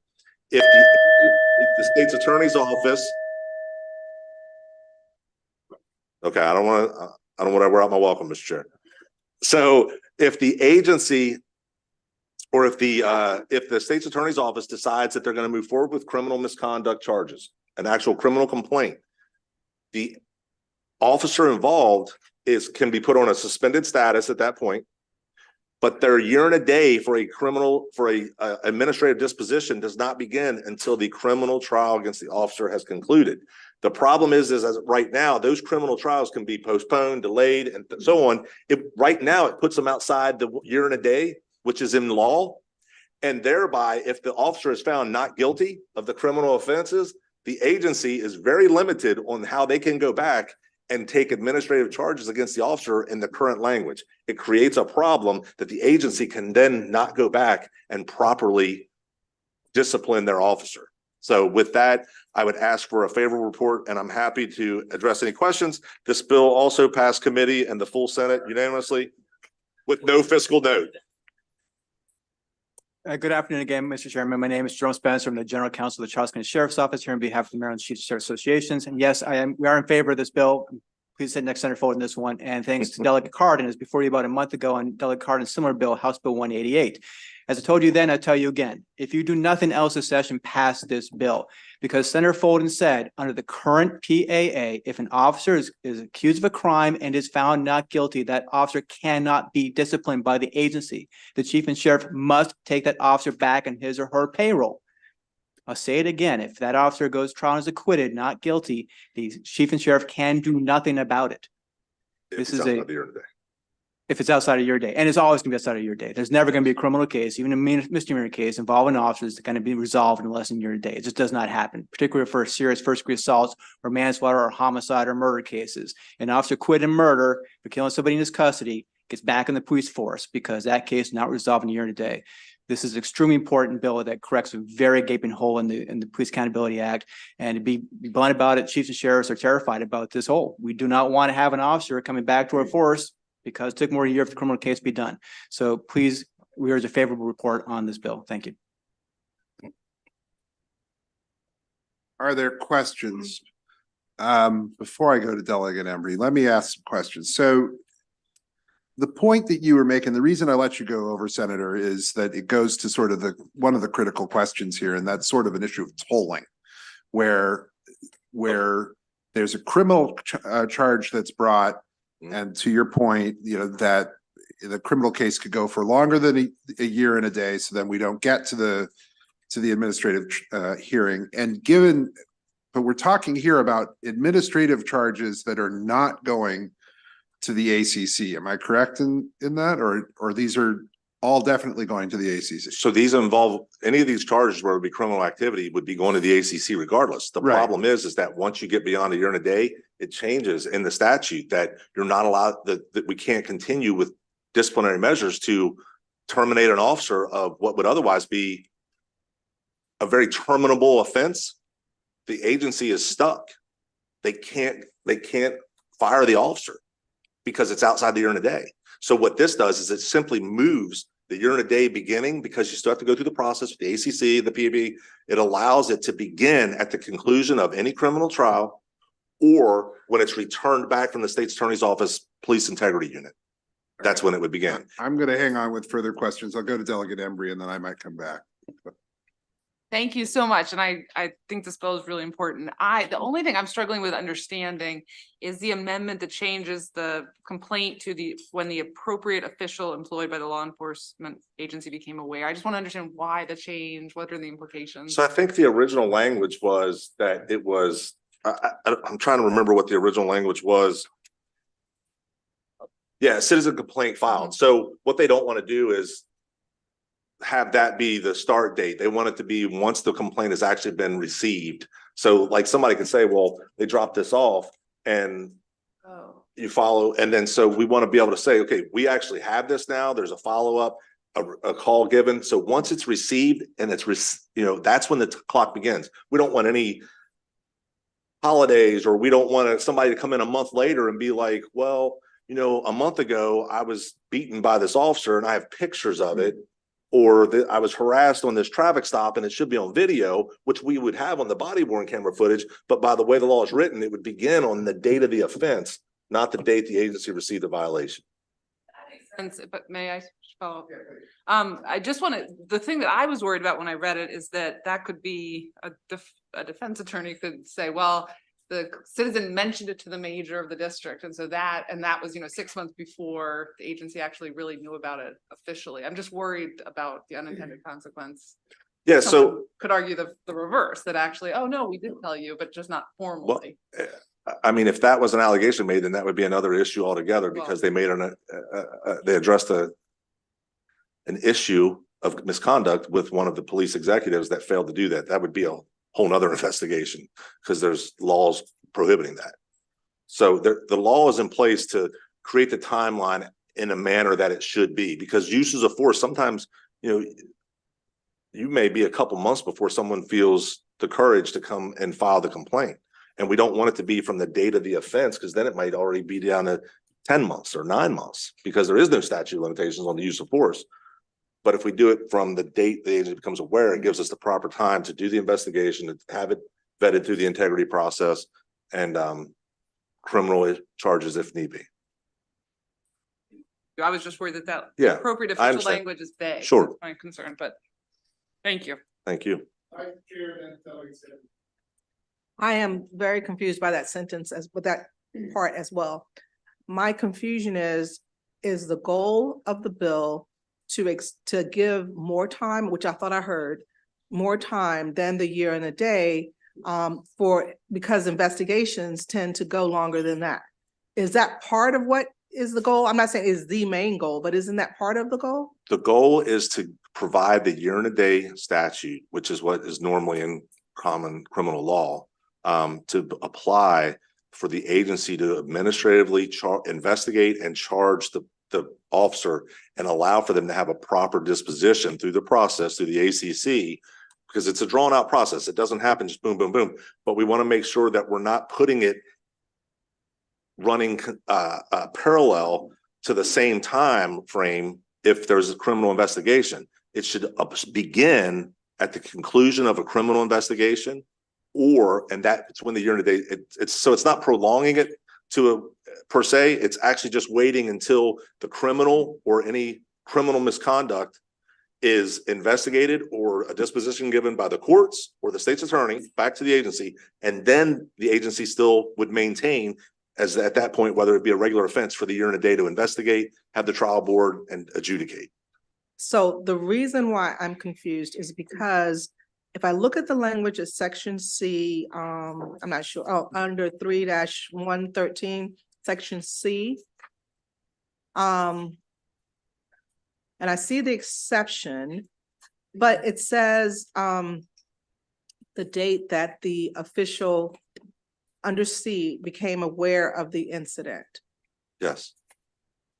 I don't hear, it doesn't sound congruent with what you're saying. That language doesn't get me to what you're saying. That language gets me, I'm just telling you where I'm confused. That language tells me that when the appropriate official is aware, well, first of all, what is the incident? Is the incident the thing that they're being accused of doing? Correct. Okay, so the law enforcement agency becomes aware of that incident or the thing that they're accused of doing quite quickly, don't they? I mean, wouldn't they? Not always. Like how much time would it take? I mean, that's what I was saying. You could have an assault that the officer didn't report and he may have even had his camera on, but an assault that wasn't reported, and that maybe a couple weeks, could be a couple months before the person comes forward and says, look, I was involved in this altercation with an officer and I have pictures of what happened to me and I've just been afraid to come forward. It could be 2-3 months later. So is there, thank you for that, but there's no oversight or overview of police cameras? Yes, there are. But it takes about 2 or 3 months to get that oversight or overview? Ma'am, it's not possible to review every minute of every police video. I'm not suggesting that it is. I'm just trying to understand, because here's what I was getting at. I need something objective. And I was thinking, old school, I'm gonna tell you where my head was. Old school, when you used to timestamp everything, and that way everybody was on the same page. We know that we got this thing at this particular time, and we go from that. And that's what you submitted in court. You could say, here's the timestamp. So I'm trying to figure out procedurally, so when would somebody? The way this is written is that the current law says it's from the day of the offense. What this does is it makes the year and a day clock begin once the agency is made aware of the incident, not the incident date. So you're not losing the time to investigate. The other two elements of this is it changes if the misconduct rises to the level that it would need to go to the state's attorney's office, police integrity unit. Once they make a disposition, if they decide to return it back to the agency for investigation because they don't see criminal misconduct, then that's when the year and a day begins, because they did their job to hand it off to the prosecutorial authority on whether or not it rose to that criminal misconduct. Mm-hmm. Okay. The third scenario is that if the state's attorney's integrity unit decides to send it off for criminal prosecution, the year and a day does not begin until the criminal trial has concluded. That allows for the trial. So I'll give you an example. It's time. I have some homework to do to understand this better, because I don't understand it. Even listening to you now, I still don't understand it. So let me just take my own time, do my homework, and then I'll come back. And I'm available to talk anytime if you need me to come by. Let's do it that way. Yes, Okay. ma'am. Madam Vice Chair, I'm happy to have to go and explain it if you want to hear from me as well. Yeah, he's probably better than me. He's got information. Okay, Mr. If you, I literally would prefer just a one-on-one, because I think that my confusion could just be the way I'm reading it. Sure, So I'm happy to give a different perspective on what the bill does. There are it's okay. It's okay. No, it's all right. It's all right. Thank you. Thank you.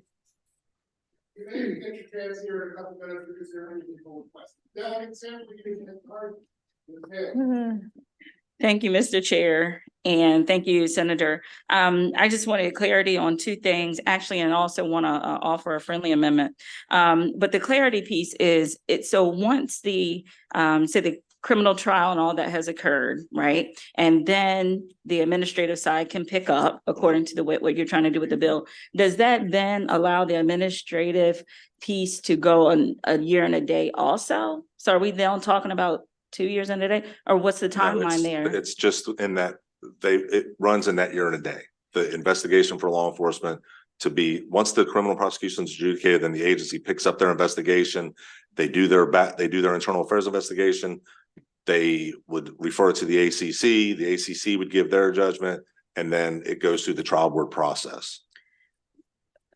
I guess what I'm missing is that, so there's a timeline issue with this situation, with Yes. this, as we stand now with this law. Correct. Right? It's the time. So yes. let me back up and say this, my friendly amendment is that I want to make certain that the officer that's involved is given ample notification on each step of the process. Because when the state prosecutor gets involved and the next entity gets involved, there's huge delays and they don't know anything. They're just sitting there. And so I would like to at least maybe every 60 days, there be some level of update for the officer. That's one part of my Can I respond to that? Yeah, sure. So if there is a misconduct that occurs by an officer that goes to the police, to the integrity unit, to the state attorney's office, more than likely, there is a suspension of the officer at that time pending. And I'm saying they can still be in the office, but their police powers would be suspended. And that's for the safety, to make sure that we're being good stewards of the community we serve, but also so that we're creating the environment of, look, this is being looked at. There's a hearing that comes up shortly after that. Like in every agency, like our agency is like 5 business days that you have to have a hearing with that officer and explain to them, give them, a show cause or whatever you want to call it. Not all agencies have to do it, but to say, look, this is why you're suspended and this is what we're waiting for. Once that comes back, whether it's going for trial or criminal prosecution or returned back to the agency, they are made aware of that. I love you. I gotta respectfully disagree that I know that's not totally the case and it's not happening in all jurisdictions and all municipalities. And the officer is just kind of out there just hanging around wondering what the heck's going on with them. And they become very discouraged. So that's the only reason why pressing the issue on that one. I understand. And it's just a pure notification, like, hey, this is where it is in the process.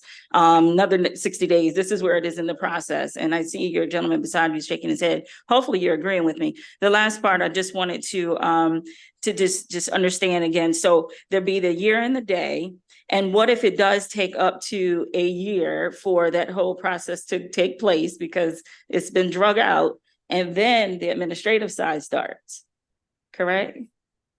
No, No, it's because you're not saying they're parallel. maybe I'm going to give him an opportunity to explain that, because it's the same process. I think Okay. so the criminal side is its own process. What this deals with is the time limit of the administrative charges after any criminal misconduct or a review so I'll let you refer to that. How's that? I'm going to give another person a bite at it. So there are 3 separate components to kind of keep in mind, and they were in parallel to each other. On the current PAA, there is a year and a day limit if a complaint is received. When a complaint is received and the case goes to the ACC, then the ACC has to do their investigation and their report within a year and a day. That's current law. What current law does not address is what happens if there's no complaint. And a lot of police misconduct is discovered internally, there's no complaint, or maybe a citizen calls but doesn't actually make a complaint as defined in the statute. There's no statute of limitations now for the law for that. There's also, so the bill addresses that. If a case does not go to the ACC, I'm sorry, right now in the PA is nothing about the non-ACC case. ACC case, a year and a day from when we get a complaint, if we get a complaint. The bill addresses that by saying a year and a day from when somebody an appropriate official of the agency, your internal affairs investigation, for example, learns of that misconduct. So it's not, I ran to the POC at the Wawa, he's having a coffee, I said, hey, you know what happened to me last week? That doesn't count. Does not put in the agency on notice. So it's when an appropriate official, which would be the internal affairs division, learns that complaint. So it closes that gap, makes it clear that the agency has a year and a day to get their act together, do their investigation.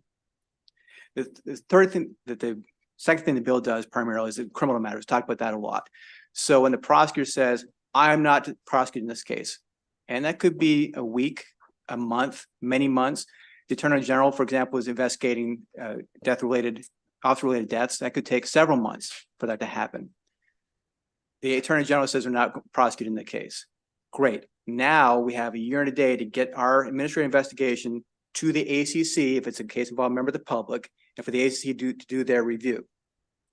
So the ACC then, that process, the administrative investigation and ACC report has a year and a day under this bill. Now, the ACC come right to the wire, a year, that's fine. It's within the timeline. The trial board might take more time after that to get that scheduled. Now, one thing the bill does, and this was not part of the original version, I'm not entirely sure where the language came in involving subsection C. Current law does talk about a year and a day from the filing of a complaint by a citizen. That's only for ACC cases. The bill changed that to the date the appropriate official learns of it. I'm not sure where that came from. The language is what we had in the LOBR, and it mirrors the language we have for the non-ACC cases. So it makes sense to have the same language because not every case comes in as a complaint. A case not involving a member of the public probably does not come in as a form of complaint. So it makes sense to have the same language for both things. Now, a lot of ACC cases don't start with a complaint. So if there's no complaint, what triggers the clock? We don't know in the current law. So it kind of addresses that, and it can go, there are many different ways that could play out in the real world. Does this give more time to the agency to do the investigation discipline? Maybe. Does give less time? Maybe. It kind of depends on what actually happened. But on balance, it makes sense to have the same language for both those processes. ACC matters, non-ACC matters. It also makes sense that the triggering event would be when the agency learns a complaint. And one final thing, if a complaint under PAA, if the PAB, I know I'm throwing a lot of acronyms out there, if the Police Accountability Board receives a complaint, they're required to forward to the agency within 3 business days. I forget 3 business days or 3 days. But that forwarding to the agency would be the triggering event. When the agency receives a PAB, that's triggering event for the year and a day under this bill, as opposed to when the PAB got the complaint. It's when the agency gets a complaint to work on it. So I think overall that with the change of paragraph C, it clarifies things. I think it makes things more ultimately more efficient. And I think it makes sense to do it that way. With the notification of my officers knowing what's the process? So I can't speak for all agencies. I can tell you our agency does just that. Our agency makes sure officers are aware when a case is still under investigation. When it has gone to the ACC, we're required to present the ACC report to the officer. And obviously when we schedule the trial, we're doing it with the officer. Now, a concern you have, which is the same concern we have, if it's with the state prosecutor, the attorney general, or the state's attorney, all we can tell the officer is still with the state's attorney. And we can put that in law, right? That the officer gets some level of notification. But correct? the agency, a lot of times, is going to get notification at that point if it's outside their investigative role. That's the problem. Right, and that's the problem that I want to fix. But we can have that discussion. I just think that may be a separate bill because right now to add that in, there's some times that we're talking about issues like involving criminal activity is what we keep talking about. But this year and a day is for any, for everything. right? Yes. And there's some times that there's no agency that there may be a time that they're investigating an officer and the officer doesn't know because it doesn't rise to the level of making them aware because you're not taking away their police powers right away. And then there's times where they make them aware and and then they're continuing on this investigation because they have taken away that power. I just don't know. I mean, I'd love to talk to you about what you're hearing because I don't know of any agency that's not making the accused aware unless it's to the level that it's not rising to a criminal act. That's a different thing entirely. If it's just solely an administrative charge, yeah, the agency may be investigating it, but that's where this also comes in. They may not have to, that's what this is trying to solve, is that while you're may not giving them every 60 days, there's an investigation that's going on and there's law that requires it to be concluded in a certain matter of time. But there may be numerous investigations going on simultaneously, and to be able to go back and do that, I just don't know that they're made aware of the service at the time, and they're made aware when there is follow-up as far as when they're offered a charge, or a disposition, and then they can take it to a trial board. I just don't know the instances that we're trying to solve for. thing I'm gonna say on this, and is that we talked about this and Anne Arundel County Police was here and they agreed. Just the mere fact that, you know, the morale is low in some departments, right? Yes. And you are already challenged with having people in law enforcement come into your profession, correct? And so all they're saying is just like some level of notification. Say, yes, I understand another state agency has it and may be working on it. It's just a matter of saying, okay, this is where it is in the process. Not just out here doing your job on a day-to-day basis and just wondering what the heck's going on. That's all. I know. Notification. That's all. Look, I'm happy to talk to you about it and That's consider fine. that. Thank you. Thank Thank you, Mr. Chair. Thank you for bringing the bill, and I hope that if we pass this bill, which I actually like the language here, I think I like it, that maybe we can pass mine along with it, but, Mr. Chair. Real quick, just going back to Delegate Embry's, concern about there maybe being an opportunity to mess around with this because of this new language. The date that the appropriate official employed by a law enforcement agency became aware of the incident, maybe there could be some kind of triggering either notification or memo that is required to basically set that into date so that a defense lawyer or somebody else can come back and say, well, somebody spoke to somebody 3 months before, but then that in internal investigation, because that wasn't the right person, internal investigations is what they would say. So back and forth. So maybe there should just be an actual, not just a speaking to, but there should be something that documents that. So there's different tools that law enforcement uses. I mean, there's public portals now that people can file a complaint in and it automatically gives a receipt of the filed complaint. We're talking about when there's more egregious acts, there's people that may come in and they're going to report it directly to the internal affairs commander because that's the only person that should have an ability in all law enforcement agencies to be able to have something time-stamped electronically, that might solve this problem, is what I'm saying. I don't know if it's possible, but we can talk about it offline. Okay, thanks. Chair, thank you, Senator. I received a letter from the police accountability boards in both Anne Arundel County and in Prince George's. And their first bullet point as one of their recommendations, and I want to make sure that what you're proposing here addresses what they asked. Sure. So it says the General Assembly should amend 3113 of the Public Safety Article, Annotated Code of Maryland, to allow exceptions to the year and a day rule for criminal cases and use of force cases.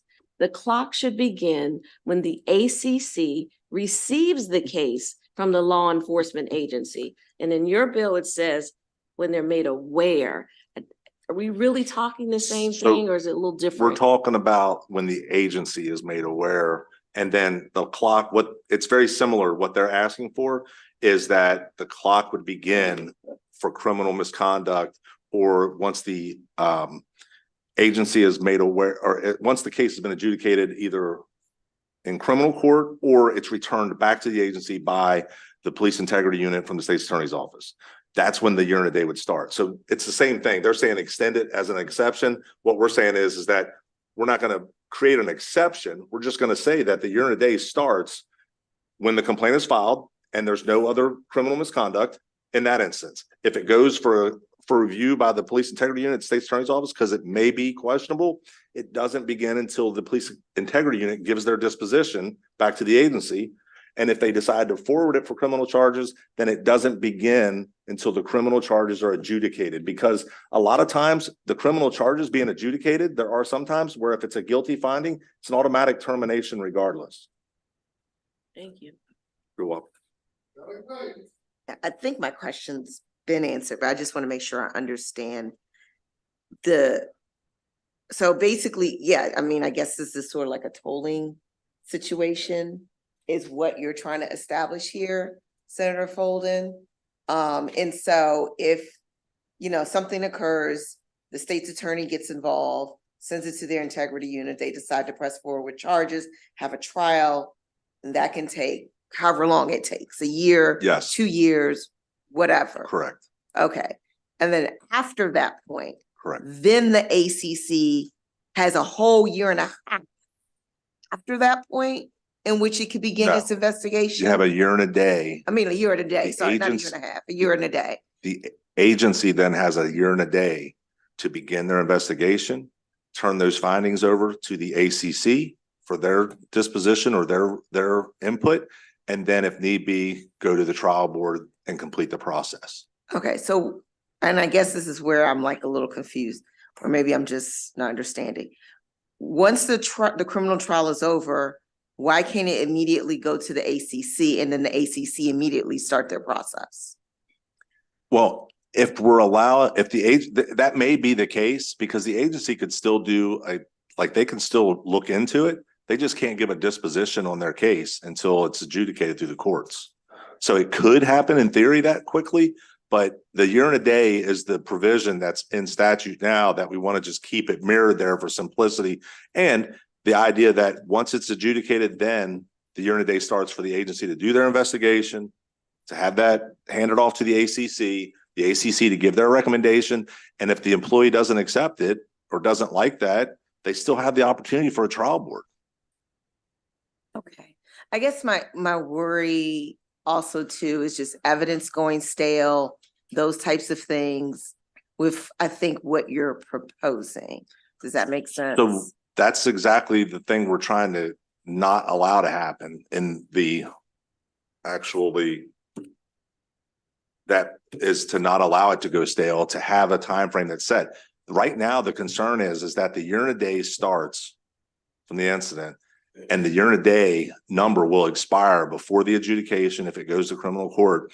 And if there's not a guilty conviction, the agency can't terminate, and the agency has to take that employee back. And we're going to then be putting someone on the road that we all don't want and believe that that person should be on the road any longer as a law enforcement official. But once that adjudication comes back, then the ACC can finish its work and make. If it's outside of a year and a day, though, this process doesn't allow for that adjudication, that discipline to be handed down. That's the problem. Okay. All right. Thank you, Mr. Chair. None. Thank you very much. That'll conclude the testimony on Senate Thank you, Bill Mr. Chairman. 608. Thank you. Look forward to a favorable report. Senate Bill 65. Senator James, please. Senator James and witnesses. Lisa Jordan, who may have had to go across the street. Gavin Potashnik, Jonathan Alexandra. Come on up. Yes, Mr. Chairman, do you mind, yes, okay, if you would, witnesses come and join me, thank you, appreciate that. Okay. Um, Go ahead, senators. Thank you.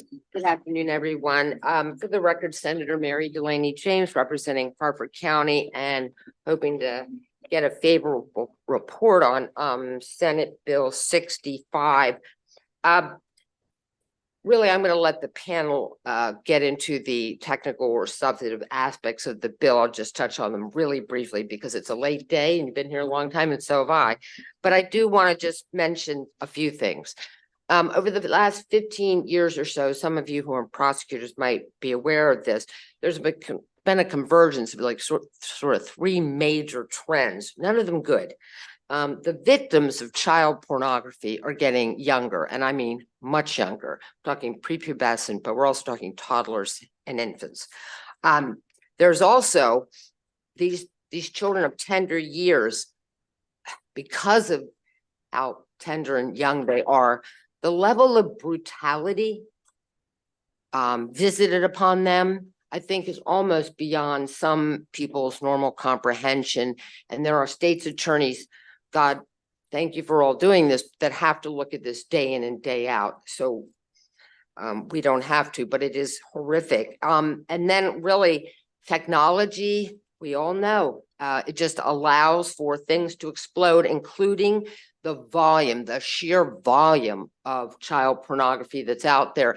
And, you know, in the old days, you know, maybe there were magazines, maybe there were still photographs, and now they're just videos and videos and videos and lots of material out there. So this bill really is an attempt to acknowledge this, as the federal government has and many states have. We are lagging behind in this area, so that we're going to increase the penalties if the volume is a particular amount. We're going to increase the penalties if the children are particularly young. I think we worked with the advocates, I think it's 13 or under 13. We're gonna deal with videos because, and moving in images, which by the way, you normally have to identify each image with a number. We're saying, look, let's identify it a little differently and make it easier to at least notice, plead, and you can certainly get into the details later. I did a considerable amount of research on this bill last year. It was very late filed and we didn't really get over here. And I hope you take a look at it because I think I attached it. I looked internationally and across the country because this is a massive global problem, but it doesn't mean we shouldn't be doing something. And this is a good start. And certainly people are ahead of us, way ahead of us, I said, in acknowledging these factors and making sure people are accountable. I think you all would be as alarmed as I am after you saw all that information. And I guess the last thing I simply want to say is that what I learned in a lot of this, my last sentence, what I learned in this is that we call it child pornography, but it's really child trafficking. And we've come a long way in child trafficking, but the leading experts in this area, this is what they say. We don't say the word child pornography because that's the accurate description is images of sexual assault on children. And actually, I think that's what we should be calling it from now on. So with those remarks in mind, I hope you will give the bill a favorable report. Thank you, Mr. Chairman. Good afternoon, Mr. Chairman, Madam Vice Chair, and remaining members of the committee. My name is Gavin Potashnik of Cecil County State's Attorney's Office. I'm the chief of the Special Victims Unit.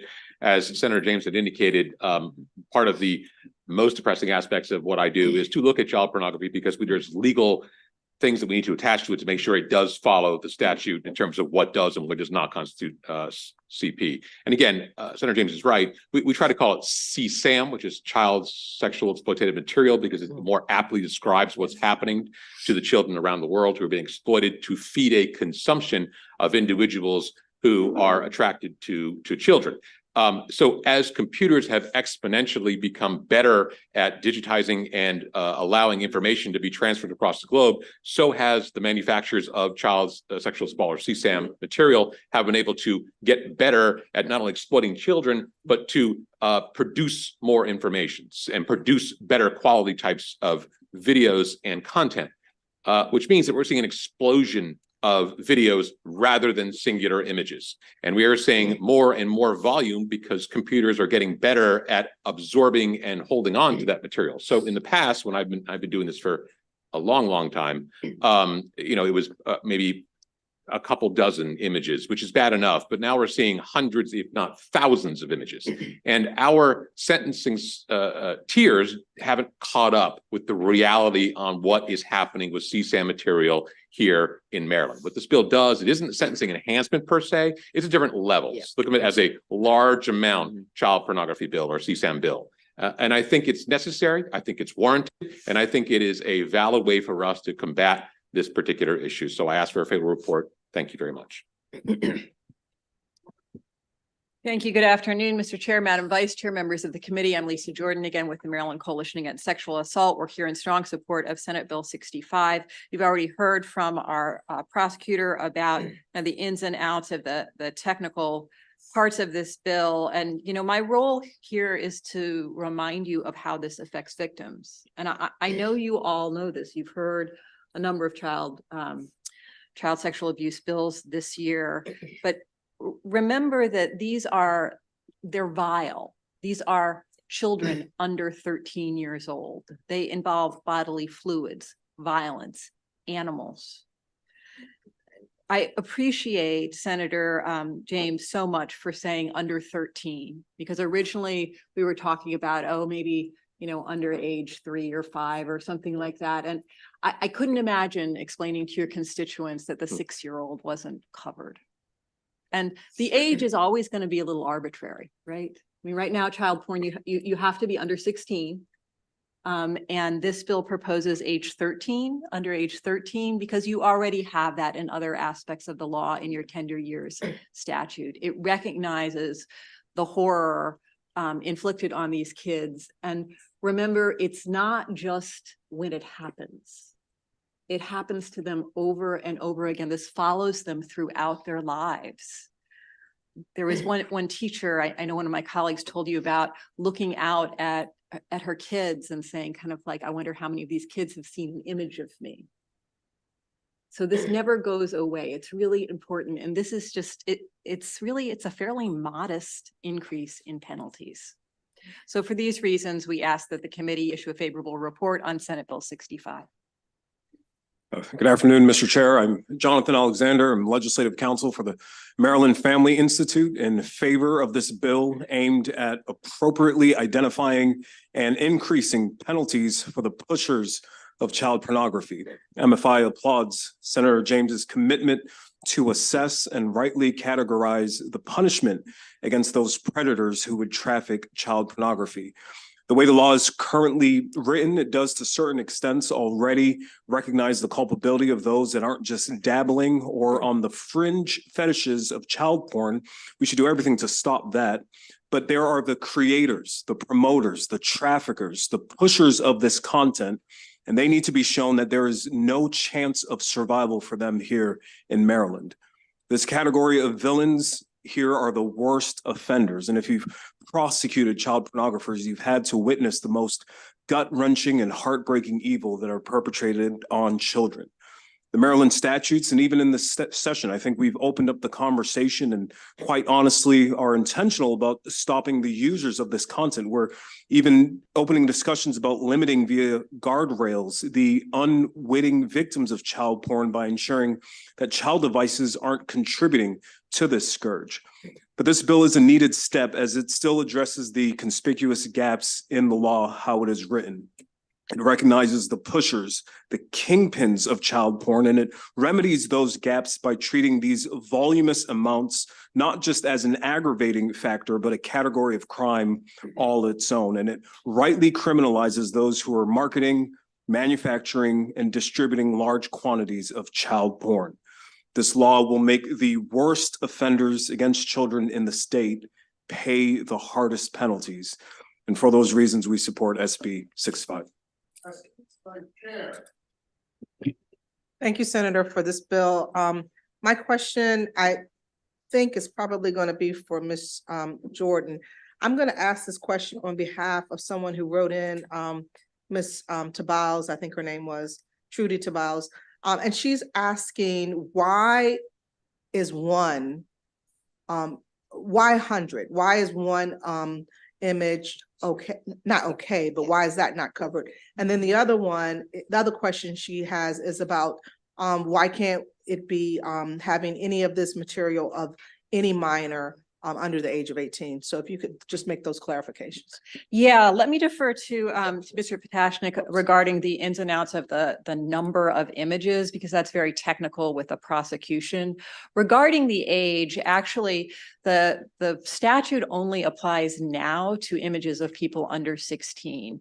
And my understanding is that's a historical anomaly because the age of 16 is the age of consent in Maryland. So we really don't protect individuals, minors who are 16 and 17. I certainly agree with the person who wrote in that we should have firmer protections for all children who are victims of these acts. There is this recognition, though, of these very young children and the plethora of images we're seeing of little kids engage in acts with, animals and weapons and all of that. So again, 13 is a little bit of an arbitrary decision. Sometimes that's what the General Assembly does. CASA certainly wouldn't object if you raise the age up to 18, but we're also comfortable with this approach, recognizing the vulnerability of our youngest people. And if I could just say something, if you don't mind, and that Mr. Patrick was, what I learned was that when you are watching the brutality of a 12-month-old or a 24-month-old, many who don't survive this or are ripped apart in physical ways, that as awful as all of it is, there's a physical almost impossibility to interact with an adult if you're that small in a sexual way without it not only being horrific. And what I just said, I don't want to get into the details too much, but I know about these cases. What you're left with is a body that may not have survived or so deeply brutalized in so many ways that I think I'll just stop there. But it is a little different when you're 4 versus 16 in just the amount potentially of the physical damage. Even if you haven't tried, you know, as opposed, you're not assaulting, you know, technically beating somebody up. But what you're doing because of the size of the human, the small child, is creating injuries that are almost incomprehensible in some of these cases. So I'll stop with that. Very quickly to address the 100. The way images are transferred for a lot of CSAM material, if you're open up Netflix and you're streaming something, the information is sent one way and it is sent in streaming format, and then your computer takes that entire video and then shows it to you. That is a video, an MP4, different ways you can call it. What a lot of times what people do to transfer child pornography or CSAM material is they spaghettify the particular video. So instead of just a video appearing in your inbox, you get 10,000 images, which your computer with a very specific program can take in almost like a flip book. You take a flip book and they flip book it. So you get the video only after the computer has taken all the images and consolidated them into what is called a movie.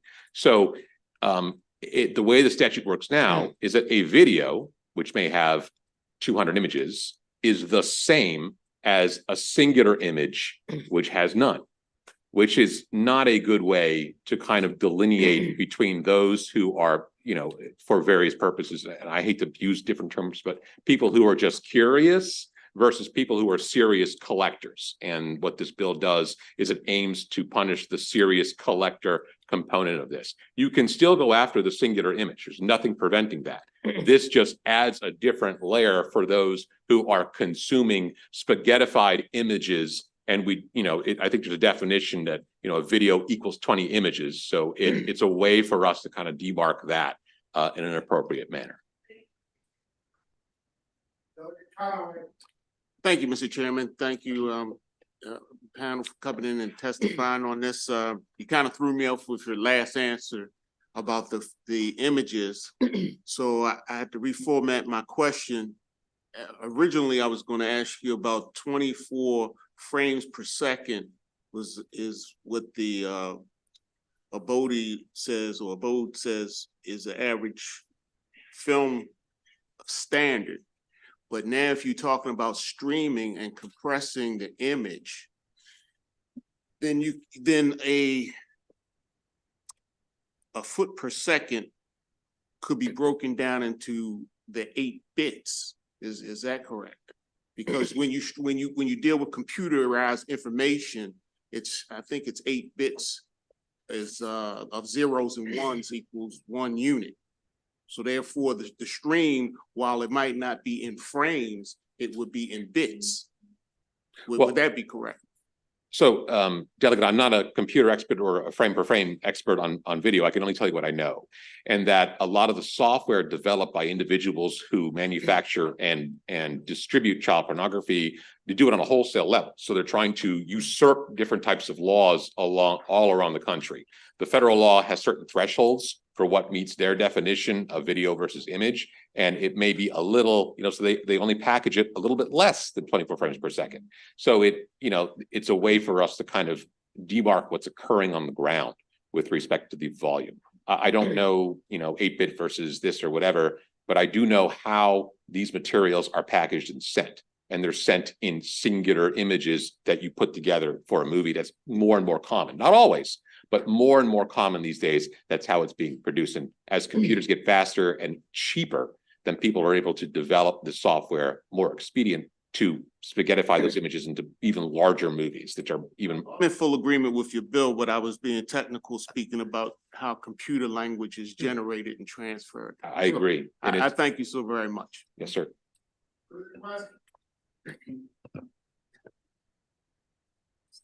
Seeing none, thank you all very much. Thank you. That concludes the testimony on Senate Bill 65. All right, Senate Bill 273, last one. Departmental bill.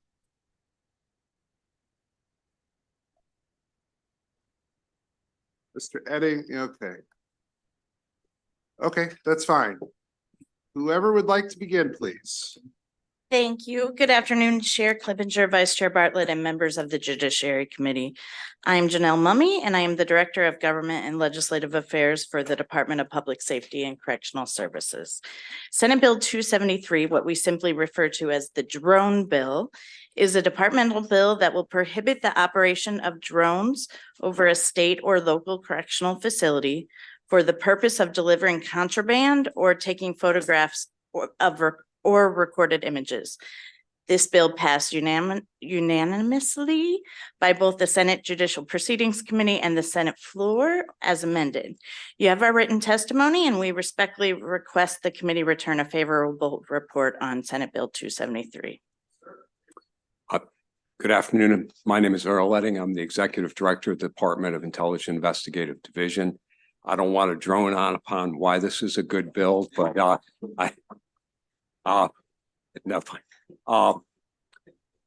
it'll give us another tool. We have a drone detection system at our facilities. We've been able to make some criminal investigation. Recently, last year, we charged 15 people with the Roxbury Correctional Institute for introducing contraband with the drones. It's good if we catch them in the act of introducing the contraband, but this prohibited from flying over will give us another tool if we can't catch them in the act of actually introducing the contraband. Also for security purposes, it's a good thing because you don't want a drone flying around, seeing how the security operations work within the institution. So I'm ready for any questions if anybody has any on that, but it would help us, give us a tool for enforcement investigation. Yes, thank you, Mr. Chair. Would this apply only to state facilities or state and local facilities? State and local. Oh, okay, because I saw some amendments where it was crossed out, but just wanted to double check. Could you define contraband for me? There's a whole list of things that contraband. It goes from cigarettes, cell phones, Suboxone's a big problem in introduction. And the problem with contraband, it works within the jail economy in there. The gangs get control by the contraband, by selling it to the other inmates. It participates violence because of the contraband, the underground economy that it facilitates in there. So there's a plethora of things. Cell phones, contraband. There's an entire list of things. Some are legal products like cell phones, tobacco, that sort of things. And Suboxone's a big problem on that. We can get you a list if you would like, Delegate. Yeah.